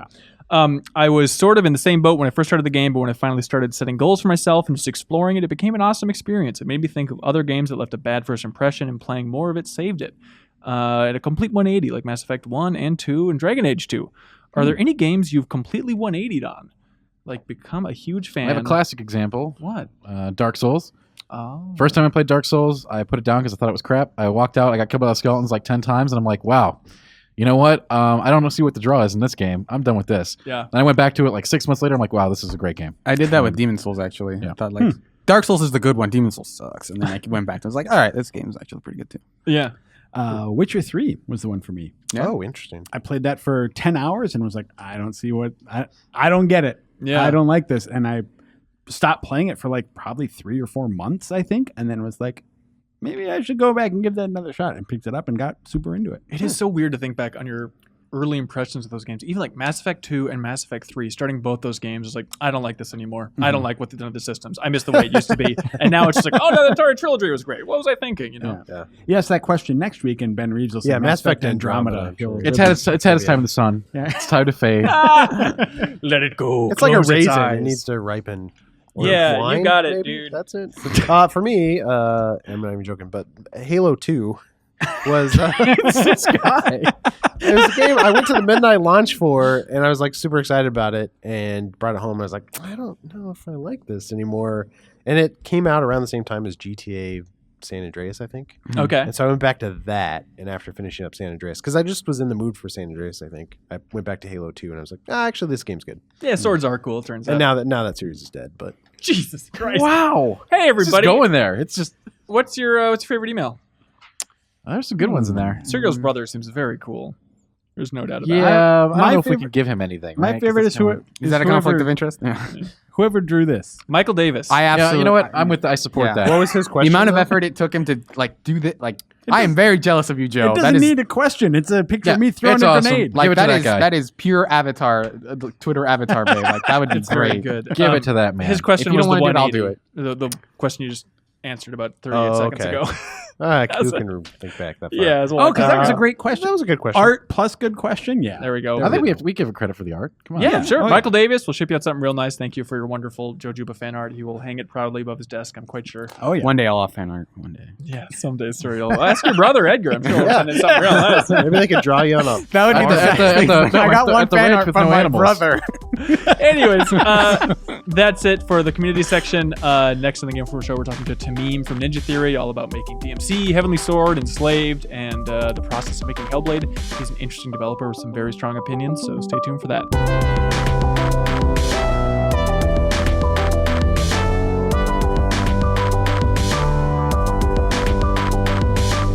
Tameem, welcome to the Game Informer Show, sir.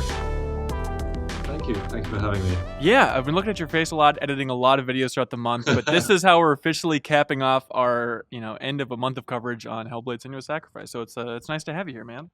No, man, it's been great. Thanks for creating all that stuff. Like, it's kind of awesome for us to see that. You know? Oh, we just wrote articles and edited videos. You're actually making a game, but have you been following the coverage? Do you read comments, or is there anything that really stands out? No, I've been reading it all, and anyone that tells you they don't is probably a liar, right? But, no, it's good. I think it's encouraging. It's a bit different from the last time we did a big press push on a game. That would be Devil May Cry, I guess. What feels different about it? Well, I think it's just that we don't have. I think just that we're coming at it fresh with sort of an idea that we felt was interesting, and it's hard to know whether it would be interesting to other people or if people would find it, I don't know, pretentious or just a boring subject to tackle or something like that. And actually, it's been really nice to see people be genuinely supportive and interested in at least the idea of tackling, the AAA market or tackling mental health. That those are interesting things to tackle. So that's cool. Have you seen any reactions that have been surprising for you? I'm always surprised when I see when I read, or encouraged actually, when I see people that say, I have suffered from mental health, and I'm fully behind a game trying to portray it. Yeah, like that because I must admit, like when we started this game, I thought that it'd be mostly the opposite. That it would be mostly people saying, shouldn't be making this game. right. But the other thing I'm encouraged by is just, I think, the idea that, the idea of developers being independent, making games, trying not to do the big budget stuff, and get games out that that are smaller and cheaper. That there's sort of I think an appetite for that people feel like, yeah, I'll give that sounds like a good idea. Yeah. I think your studio's garnered enough goodwill along the ways. We've seen so many comments where like, hell yeah, Ninja Theory, do what you want to do. You guys are cool. Yeah. Is there anything you want to clear up? Anything you see out there where it's like, I don't think they quite have the correct read on this? I guess the one thing that did kind of pop out that I thought, oh wait a minute, like it wasn't in the Game Informer comments. It was some like people saying, well, why do all Ninja Theory game like characters have tribal paint, and why she got dreadlocks? Isn't that cultural appropriation? And it's like, well, actually, in this case, she's a Celtic Pict, so that's why they're called Picts, because they're pictorial. They have tribal paint on them, and they put lime in their hair, which created kind of clumps that look like dreadlocks. So it's like we're trying to be, just all that baggage doesn't really count. Gotcha. Yeah, just like the paint over eyes. It seems like maybe I'm just reading too much into it, but it seems like a artistic trend lately in a lot of fiction is to have the characters with the paint over the eyes. I mean, you look at like Mad Max Fury Road, or even Death Stranding, Kojima's new game, or there's another one. Oh, PB in Mass Effect Andromeda. Why do you think it's become a weird zeitgeist artistic trend? I don't know. It might just be one of those things like 3 buses arriving at once or something. I don't know. Okay. All right. Sure. Well, hey, to start off, some people wanted to take a look back before we focus too much on Hellblade. Rob the Butcher was wondering, he writes in, he says, the only game I played of yours is Enslaved, and I gotta say, it was really good. And then he asked the age-old question, how was it working with Andy Serkis? How did he contribute to the studio during that development process? Would you willingly collaborate with him again? Or unwillingly, actually. It was really fun working with Andy. Like, Andy's he's so nice. Like, he's as nice as he seems in his interviews and stuff like that. And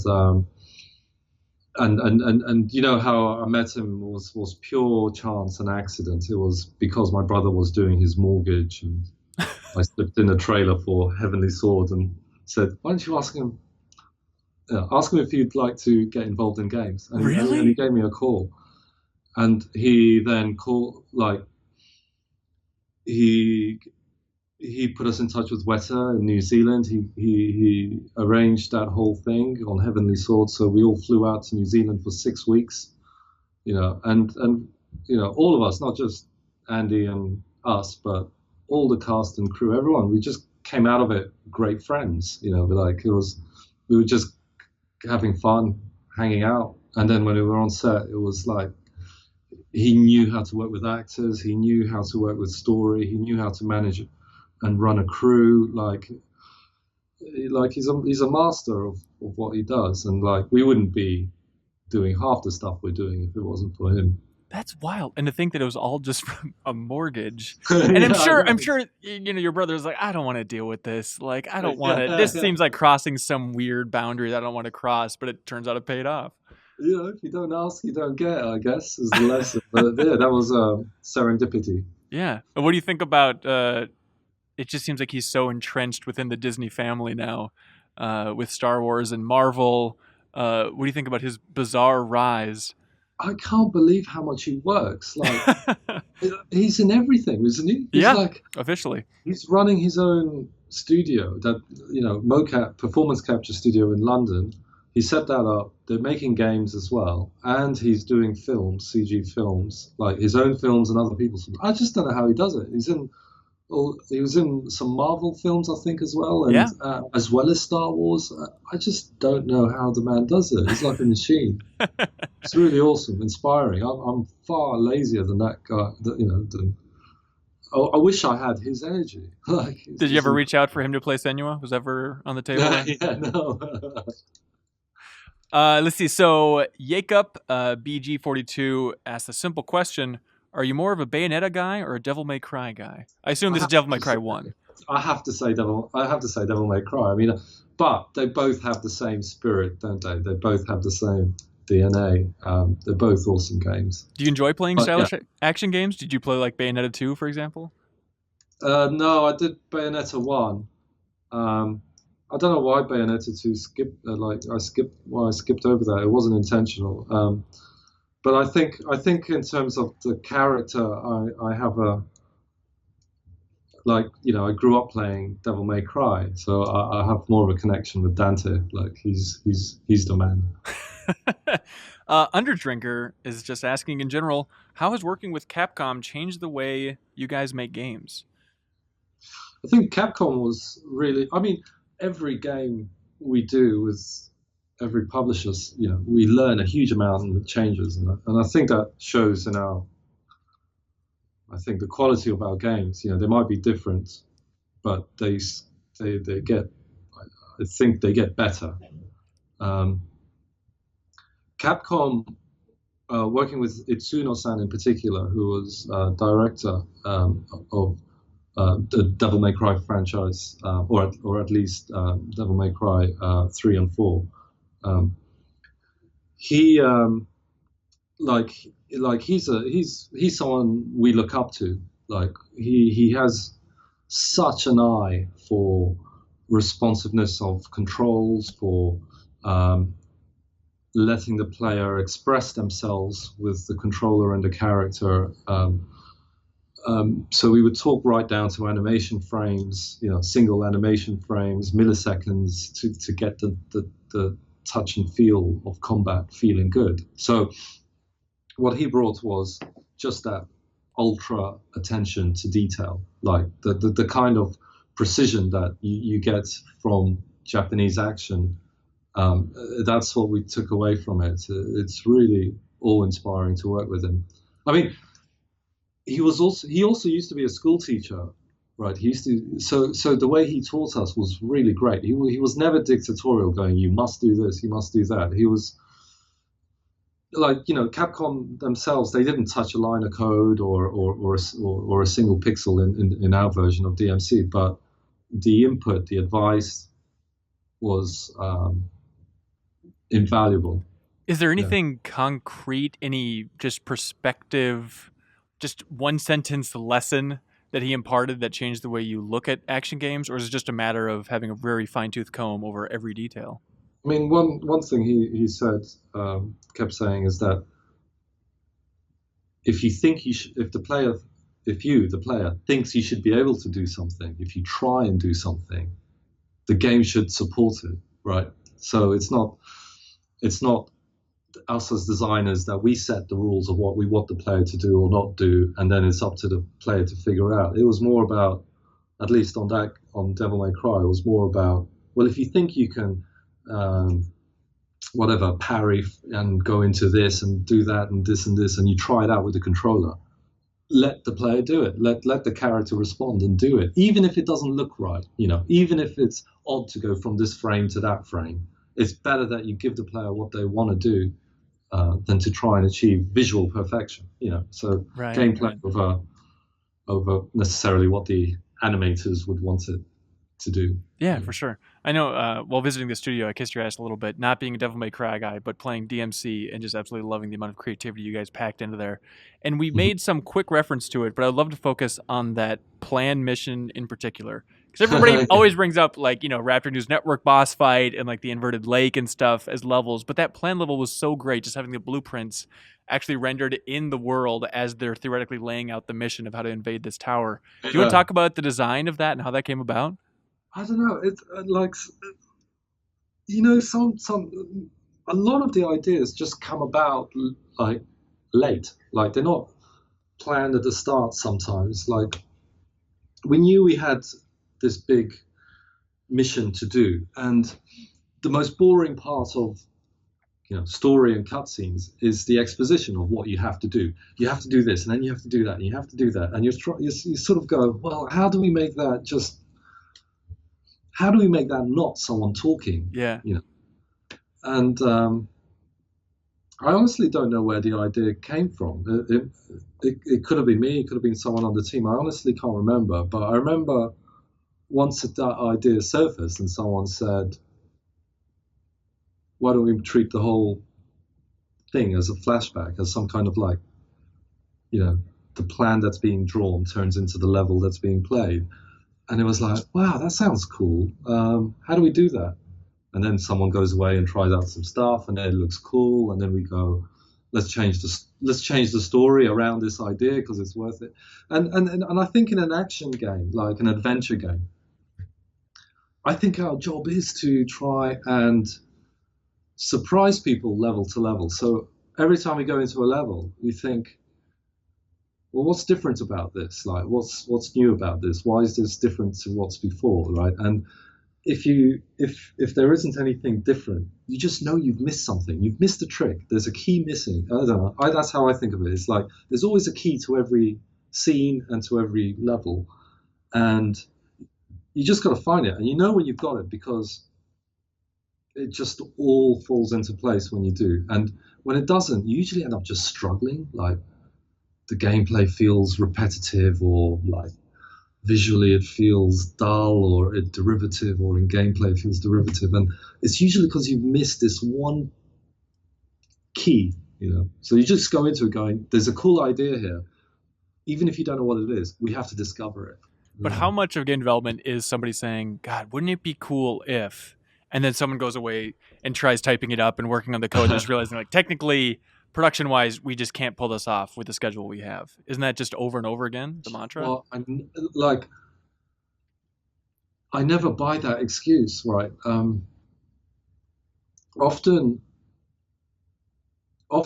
I think these ideas come about because you don't have time left to finish something. Like to do it in a normal way or conventional way, you'd have to put too much in, and you'd still probably not have something interesting. So sometimes you bring together an idea like the plan thing.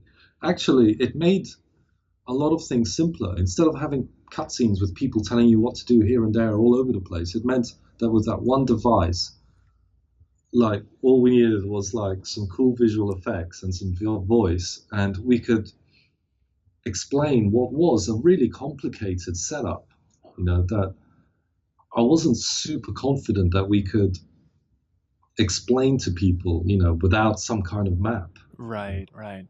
So Gotcha. sometimes these ideas are actually there to streamline or simplify an idea, and sometimes it pays off, and sometimes it spectacularly goes wrong. But more times than not, as long as more times than not it pays off, you're good. Right on. Well, hey, to shift over to Hellblade a little bit, McGee Lee says, you've stated before that you want Hellblade to be more than just a game, but an experience. With that in mind, do you have certain themes and or metaphors that may sometimes come to mind, but be too on the nose for what you want to do with them? How much of this game are you thinking in terms of metaphors and kind of working through other issues through Senua's journey here? Yeah, so when I mean, the question is phrased as you want it to be more than a game, an experience. I mean, which sounds potentially, pretentious, but it's not meant. That's not. I don't think the game is trying to be pretentious. I think what the game is admitting is that it's a story experience. It's a story-based experience, and as long as you're good with that, it's a good. It'll be that's what the game is. It's not better than a game. That's what the game is. Okay. In metaphors, yes, there are metaphors in the game, all kinds of metaphors. But one of the things about psychosis is that a lot of the things that we think of as metaphors are, in fact, incredibly literal to people suffering from or experiencing psychosis. So, for example, when kids go, there's a monster under my bed, or there's a monster in the cupboard, like it's almost universal. Almost every kid says that at some point, and if they can't see it, they can sort of sense that there's someone under their bed, a monster under their bed. Read an account by someone who had schizophrenia, who said that when they were a kid, they saw a demon under their bed. Like they could see the demons coming through the walls, like in the bedroom. And they just assumed everyone could as well. That's why people are talking about monsters so much. Yeah. Yeah. So what is talked about metaphorically is made literal. So in Hellblade, a lot of the things that we would maybe think of as metaphors, you would see them. She would see them. Gotcha. And that's cool. That's what fantasy, I think, actually is. Yeah. Jaded Gamer asked something in that vein. He says, how will the player know that Senua's perception of the world is different from the quote-unquote real world if the real world is never shown to the player? Ha! That's a great question. And the reason it's a great question is because it's probably the biggest lesson I've learned making this game, which is at the start of development, we were all talking about reality and, how do we know what's real and what's not real? By the time we've spoken to service, people who have experienced this kind of condition, and Paul Fletcher, the Professor Paul, who you met, where what became very clear is that there is no objective reality that we experience, right? So the idea that there's a real world and one that isn't real is sort of nonsense when you think about it. The only probable thing that is objective is probably mathematics, because it's sort of irreducible and universal. But and physics comes from mathematics, so that too. But in terms of our experience of the world, we are constantly hallucinating our own realities, and some of us. Your reality is not mine, it's not his or hers. And to some people, it goes to much more extreme levels. And then we draw a line and we call them psychotic. Right. But there isn't, we're playing the game through Senua's reality. For her, these things are real. They will kill her. There is no real world other than her real world. So it's not going to be a matter of, like, during the credits, the camera's going to fly around and show what was really happening the whole time or anything like that. No. Okay. No. And take some time to think about your reality and consider whether the things that you actually see, hear, and do and believe are real, because they might be real to you, but they're probably not real to someone else. And they will be asking you, well, why can't you see my reality? Yeah, if you're freaked out right now watching or listening to this, just think, this is what Tameem has been living with for the past, 3 to almost 4 years, like working with Professor Paul Fletcher, incredibly smart guy. He will freak your shit out. You will leave questioning everything. I feel like I've taken the blue pill or the red pill. I think you both. And you just kept cramming them in your mouth. Yeah. Taking too many pills. LA, the ambassador of GI, as he claims it, is wondering, we've seen in previews that the player's perception can be altered, specifically the flames in the woods.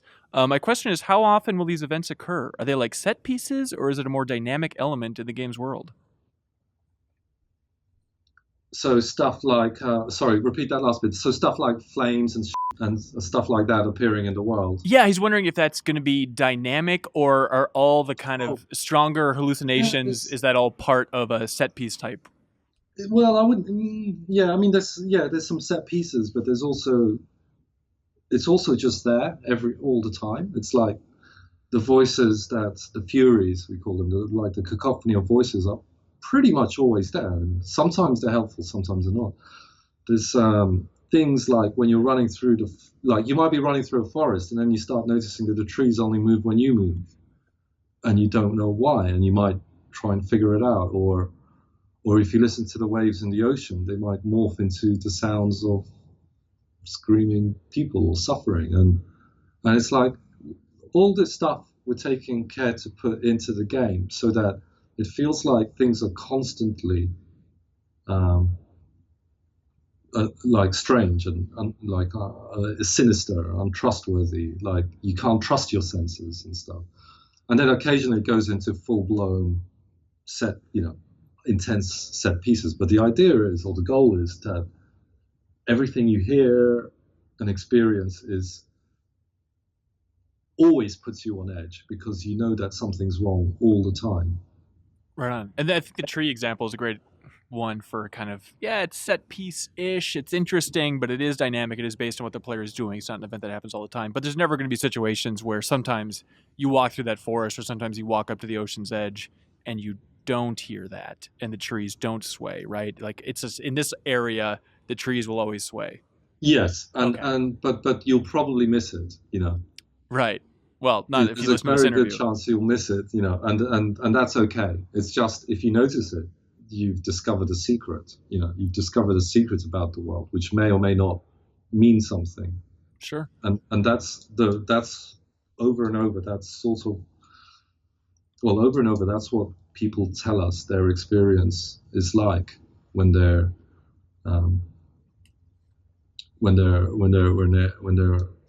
experiencing psychosis, that things mean they find strange meaning in the world around them, and they hear things that are significant, important, that stand out, or they see branches that move, and they're sure that that tree is not moving because of the wind, but because it wants to. It's trying to say something to you. Like, it's very strange. Gotcha.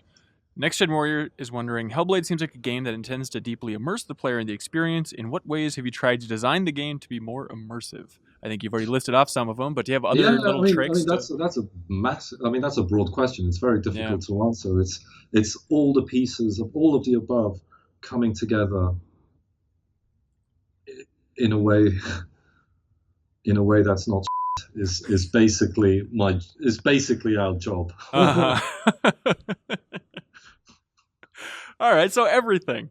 Well, here, this might get the ball rolling a little bit. Torum is wondering, I was wondering how the music is going to enhance the atmosphere you're going for in this game. Is the music going to only play during key moments? Will there constantly be a soundtrack? That's a good one, because, like, the intention is that you hear the world through her ears, through her mind. So if you start putting stuff like a soundtrack, like in a movie, it sort of removes you from her, right? Because now you know that there's some composer. Hans Zimmerman has done a wonderful composition and accompanying the action, and you know that you're playing a game or watching a film. Whereas what we want to do is make everything subjective. So there's a lot of sound in the game, but it's more like soundscapes. And when there's music, they feel more like the music feels more like the memory of music that she's heard. It's like the soundtrack of her mind. It's more like remembering a song than it is playing a song. I guess one exception might be during combat sections where it's full-on combat and you're fighting all the Viking warriors or what have you, where it's tribal. But then even that, I think, is still in keeping with that idea that she's heard the drums, she's heard them chant, and it's playing in those moments. Gotcha. That's an interesting way to look at it. Andre Filafranca must be a fan of your dev diaries. He's wondering, why did you guys change the combat mechanics? Directional attacks and defense would have been great, which is something you showed off in a very early dev diary. But yeah, why the evolution of combat and the way that you've evolved it? Well, we went. I think this is what we wanted to show in the dev diaries, is that you, like in game development, like you try a bunch of stuff and sometimes you change direction, and mechanically it was interesting, like doing directional blocking and directional attacks. But maybe this is our failing, but we couldn't make it like fun. We could make it intellectually fun, but not. You didn't feel the fight.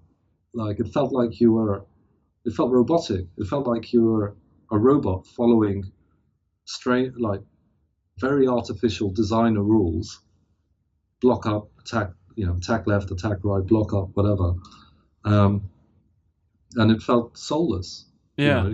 And no matter how much work we put into it, we just couldn't break away from that feeling that we're at a dead end. I'm curious now, did anybody on the team play For Honor, which is also very much going for that directional combat? And I think it largely pulls it off. No. This was probably a year before. No, yeah, for sure. But has anybody played it now and thought about that direction again? No. I think for better or worse, and I think for better, we changed direction, and the game's been getting better and more interesting for it. And there's no, once you break away from the fact that you have to stick to a quadrant of mechanical stuff, it opens you up to do all kinds of different moves that are much more organic, and sets you free to kind of, I don't know. I think the fight flows better. Yeah. As a result, Especially like fighting multiple enemies, I'd imagine that'd be a huge hang up for that focused directional combat. it's just a little weird, isn't it? I don't know. I mean, for us, it felt a little weird. Sure. I'm not saying it's wrong for Honor. Yeah. Mindfu is wondering, did you guys have to cancel any big ideas or features that you had during development due to trying to keep the budget low? Yeah, totally. I mean, all the time. I mean, Yeah. that is, in fact, what we do for a living, is cut out all the cool ideas we can't do due to budget and performance and stuff like that, and try and come up with cool ideas that we can do. So even the stuff like, we wanted to have a big cast of characters in the game, a reasonable cast of characters in the game, like we did in Heavenly Sword and DMC and such, and couldn't afford it. We could afford to make one character, so we designed the game around one character. But it goes on and on and on. I'd like to have had more enemies, more bosses. Like this, it's endless. The amount of stuff you have to compromise in one way, but then find cool solutions in another way. So Yeah. it's I think that's the art of making stuff. Yeah, for sure. Dat Boy Peepo is wondering, what do you guys think of God of War 4 doing the focus on narrative instead of gameplay approach and changing combat to an over-the-shoulder, deliberately paced, vaguely Dark Souls-y type of thing? Have you guys looked at God of War 4 much? I know we made a joke about it in the we rapid saw fire the thing. announcement, like the playthrough of the announcement, and yeah, it did have some similarities, like similar camera, Norse mythology. And I think, I don't know. I mean, sometimes I think,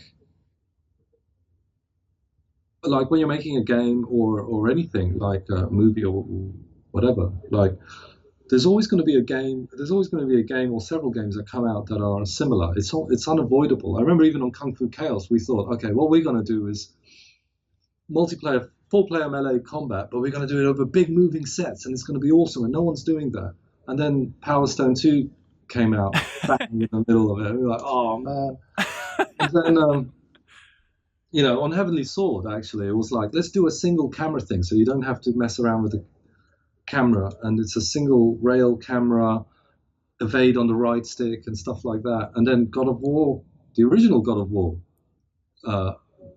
came out around the same time or just before, I can't remember, and it had the same control. And so this has happened every single game we've done, and I think it probably happens to every single person that makes games. So I think it's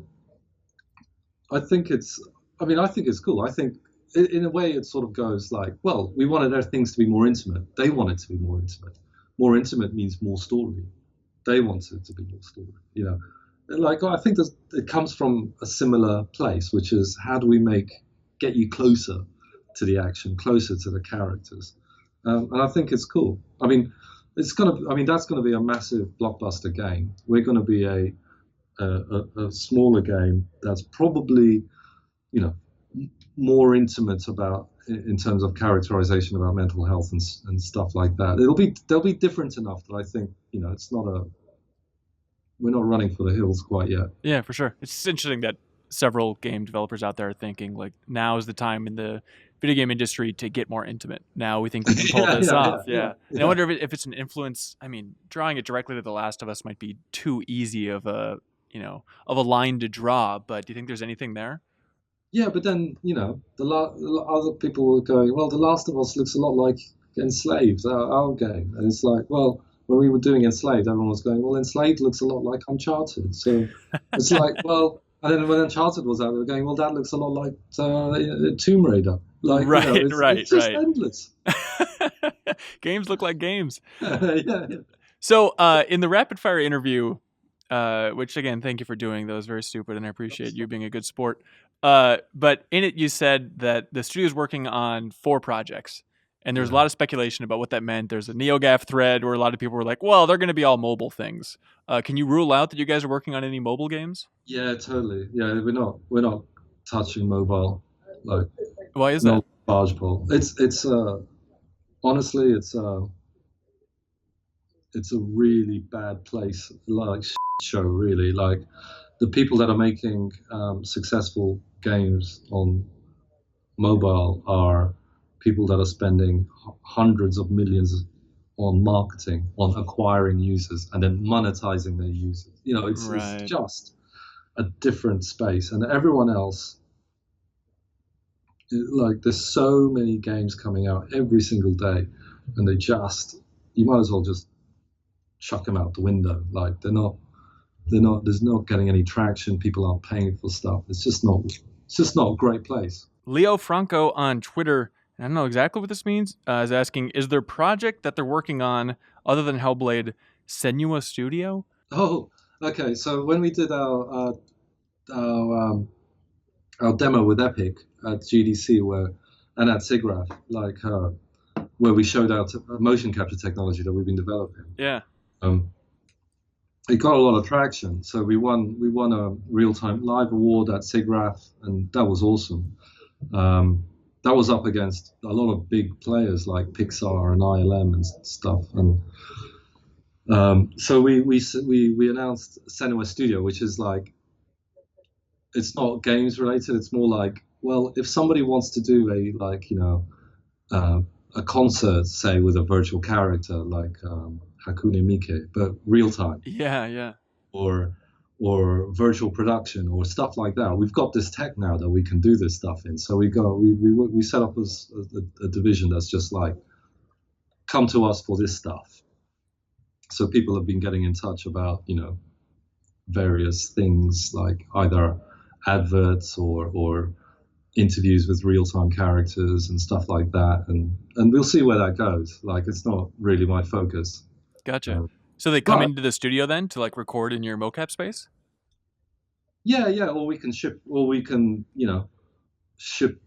we can go off site and do it, because we did the GDC demo in San Francisco, we did another one in Germany at FMX, and then we went to SIGGRAPH, so we can take care of all the logistics and technical side of things, and create characters and stuff, and help make things for TV or movies or stage shows. That's the idea. Okay, gotcha. But we were thinking about using it for Hellblade as well, because now we've got Melina and Senua characters. Like, there's no real reason we couldn't do live Twitch streams with Senua.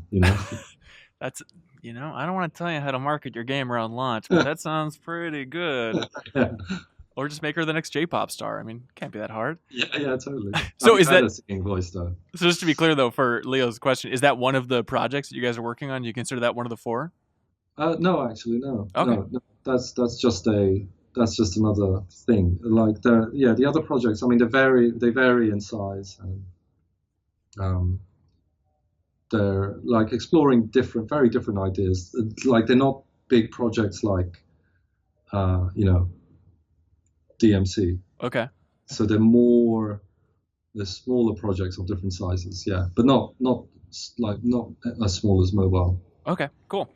So a lot of people asked about it, not even in relation to Hellblade, but what are your thoughts on the Nintendo Switch? I remember at the studio you conveyed that you're a big Nintendo fan. Have you played much of it? Does the studio have thoughts on it? No, I don't have it, unfortunately. I haven't been playing games for quite a long time, actually, in the last few months. I think the last game I really sunk my teeth into was Inside, and I only played it because I knew it was short, because I'm just trying to get this game, wrapped up. Pro tip, you should check out What Remains of Edith Finch. It's also short. It just came out. It's very cool. I think it'd be up your alley. Right. Okay, cool. So you haven't played any? I thought Inside was a masterpiece. Oh, yeah. It seems also very up your alley. But no thoughts on the Switch? Are you interested in Nintendo's direction? It looks great, and I'm going to get one, and then I'm going to after Hellblade, I'm going to just take a few weeks or maybe even a few months and catch up on everything. But yeah, I think it looks. It's Nintendo, right? So it's like it's the hardware, it's the software, and you can only get those Nintendo games on whatever Nintendo. I don't, you can only get their games on their platform. So I'll get their platforms and play their games, and it'll be awesome. Yeah. Did working on Disney Infinity open the studio's mind to more family-friendly projects in the future? What it did was it opened us to. I mean, I don't think we would come up with a family-friendly project. Okay. I mean, do I look family friendly? I don't know. But do any of us? No, I don't know. That's not fair. Actually, a lot of people in the studio have kids and stuff, so it could happen. I mean, maybe I quite liked that Henry thing in VR. Do you know that was really? Oh yeah, the little film. Yeah, so I wonder, maybe VR will be quite a good place for that kind of Pixar-ish type experience. Yeah. Okay, interesting. Let's see. Yoda's Llama, strange name, asks simple advice. If someone wanted to start an indie game company, what advice or suggestions would you give them? I'd advise you don't do it. And if you still, and I'd keep advising you to not do it. And if you still feel like you want to do it, then you should do it. It just takes that willpower to force through. It takes a lot of willpower. It's like it takes over your life. I mean, you gotta. Well, okay. Let me be more practical than that, right? So, and this is based on my own path, which is I really wanted to make games, and to do that, I worked my ass off on programming and art and doing a showreel, and I got a job in a games company. I did that for 5 years as a programmer, as a designer, and I learned how to make games working alongside people that were awesome. And then when I knew, or I thought I knew how to make a game, I set up a studio with people I trusted that I'd already worked with alongside I knew were awesome. And I think that's great. That's a good way to do it. It's almost like you learn the ropes in a professional environment if you can. You find the people that you love and that you can spend 5-10 years with without being at each other's throat. It's super important. And then I quit my job, and I didn't have any money, but I quit my job because I knew that it would take. I had about maybe 5 months of I could feed myself for 5 months. Gotcha. Basically is what I had. And I quit my job and I just focused on it because I knew that anything else would have been a distraction. So it takes a real commitment, I think, to learn what you have to do, find people that you really trust, that trust in you, and then don't do it in a half, you got to go all in, jump in. And you got to understand that the chances of failure are super high, but it doesn't matter because what you're in there for, what you will learn going through that process outweighs anything to do with the embarrassment of failing, because once you see how it can be done, whether you succeed or fail, you'll know how to do it the next time better. And so I think it's I do genuinely think if your heart's in it, you should go for it, but you're going to make sacrifices. You're going to suffer for it. Wow. Was there a moment where it felt overall worthwhile and satisfying? Was it the release of Kung Fu Chaos? Did it take until Heavenly Sword before you guys felt like, yep, I'm glad I made the sacrifice? I think there's lots of little wins and I think it's up and down all the way through. Even now it's up and down and it's a fight. It's never got easy. It's never gotten easier. You'd think it'd get easier over time, and it doesn't. It just it stays hard. I'm working as hard now as I did when I was in my early 20s trying to prove myself. I still feel like I'm trying to prove myself, and I am, as are a lot of people in the studio. But what I'm relieved about is sometimes I do step back and I go, well, I'm working with, as bad as it gets, I'm working with awesome people I genuinely, like to be with, and we laugh about, we have fun doing what we do, and it's tough at times, but how can you possibly complain about creating, fantasy worlds that are fun and interactive with people that are super talented and friendly and great human beings? It's like, perspective. Yeah, for sure. Well, Yeah. good lesson. I'm sure you feel the same, Yeah, in some ways, yeah. Cyan Art is asking, and this might be a good example of something that just isn't feasible with this budget for Hellblade, but he wants to know, he says, ask them to include a photo mode. This is essential to Hellblade Senua's Sacrifice. How do you feel about a photo mode? We're developing one, yeah. Oh, Yeah. really? Oh, great. Yeah, we are putting one in the game. It causes a hell of a lot of problems, because the camera can cut through things and, it breaks your game. But it's in there right now, and hopefully it'll stay in there. Yeah. Awesome. There we go. Ron Seidel says, since Ninja Theory are the ones publishing the game, is there any possibility we could see Hellblade on an Xbox One in the future? Our focus, from the start, was PlayStation 4 and PC. So we'll get that out of the way, and then we'll see. Gotcha. So many people were asking this. How long is the game? Okay, so I can't give you a definitive answer, because until we get all the enemies mapped in and all the save points and checkpoints and everything working, I actually don't know. But what we've always said is it'll be about half the size of a typical AAA game. Are you envisioning somewhere around like the 6-hour mark, the 2-hour mark? Do you have any sort of ballpark? Well, I would be happy if it was if we managed to make it around the same as something like Heavenly Sword, which was, considered a short game for a AAA game. But I'd say, the typical action adventure game is like, I don't know, 10 to 12, maybe pushing 10, 12, 14 hours. So if we're doing, we'll be somewhere around there in the half of that mark. Okay. I around honestly can't say. We haven't set the difficulty setting there. So it'll be half the size of a typical action adventure, and about half the price is what we've always been saying. So, but what I hope it is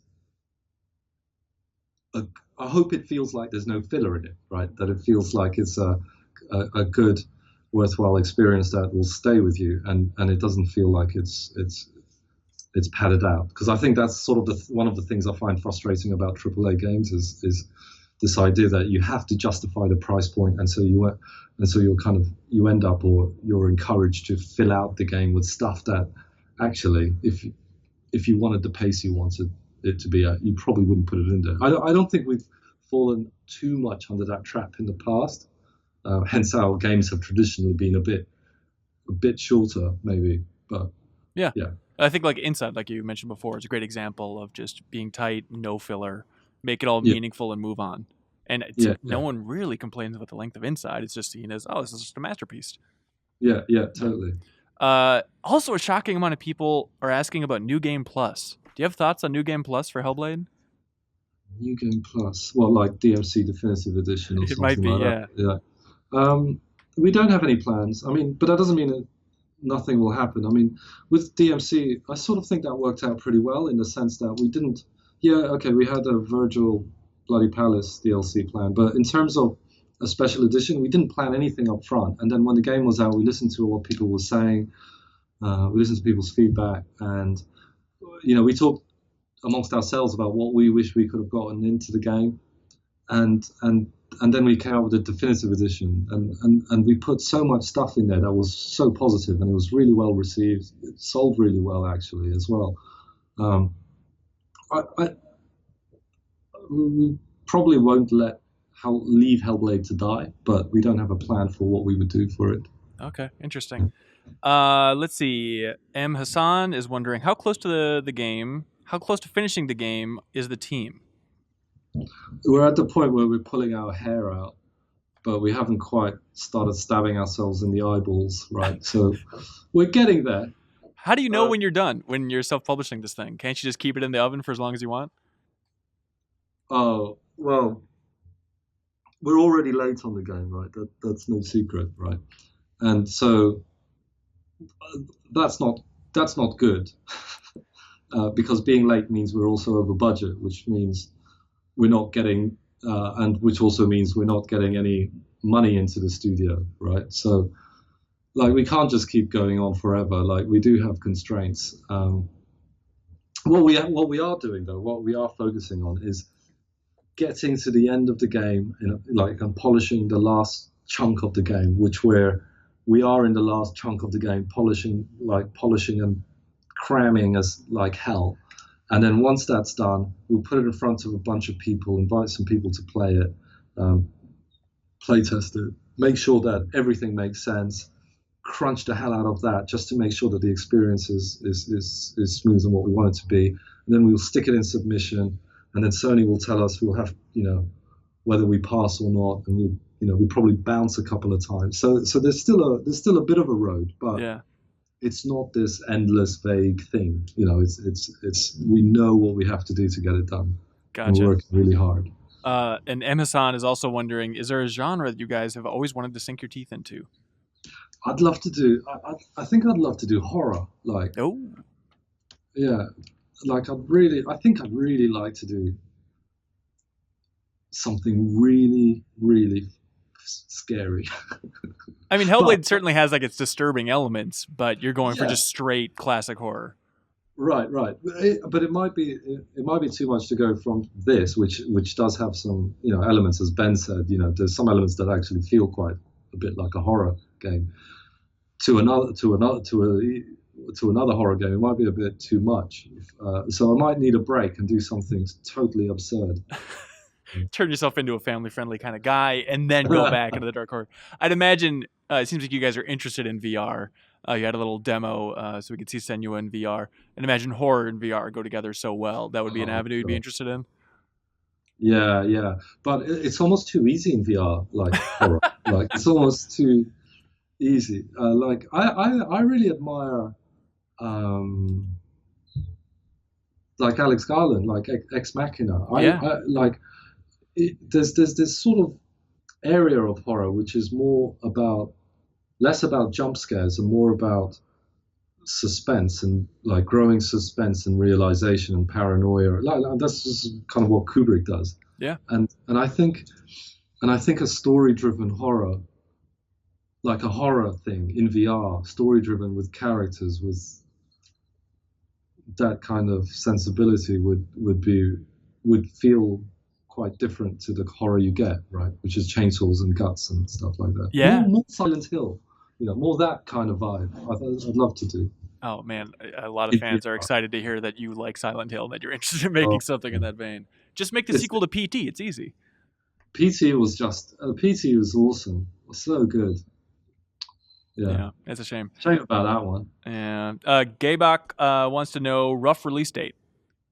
Okay, so rough release date. I don't know the release date myself. I promise you that's true. In fact, we were scribbling on that board there just before this podcast. You're welcome to go turn it around whenever you'd like. Which we've covered now. But the reason I don't know is because I want to make sure we get to the end of the last level of the game, look at the whole game as a whole, right, and then go, how much do we need to do to make this good? And it'll definitely be this year. And hopefully not, not the back end. So it's coming. And when we're confident we know,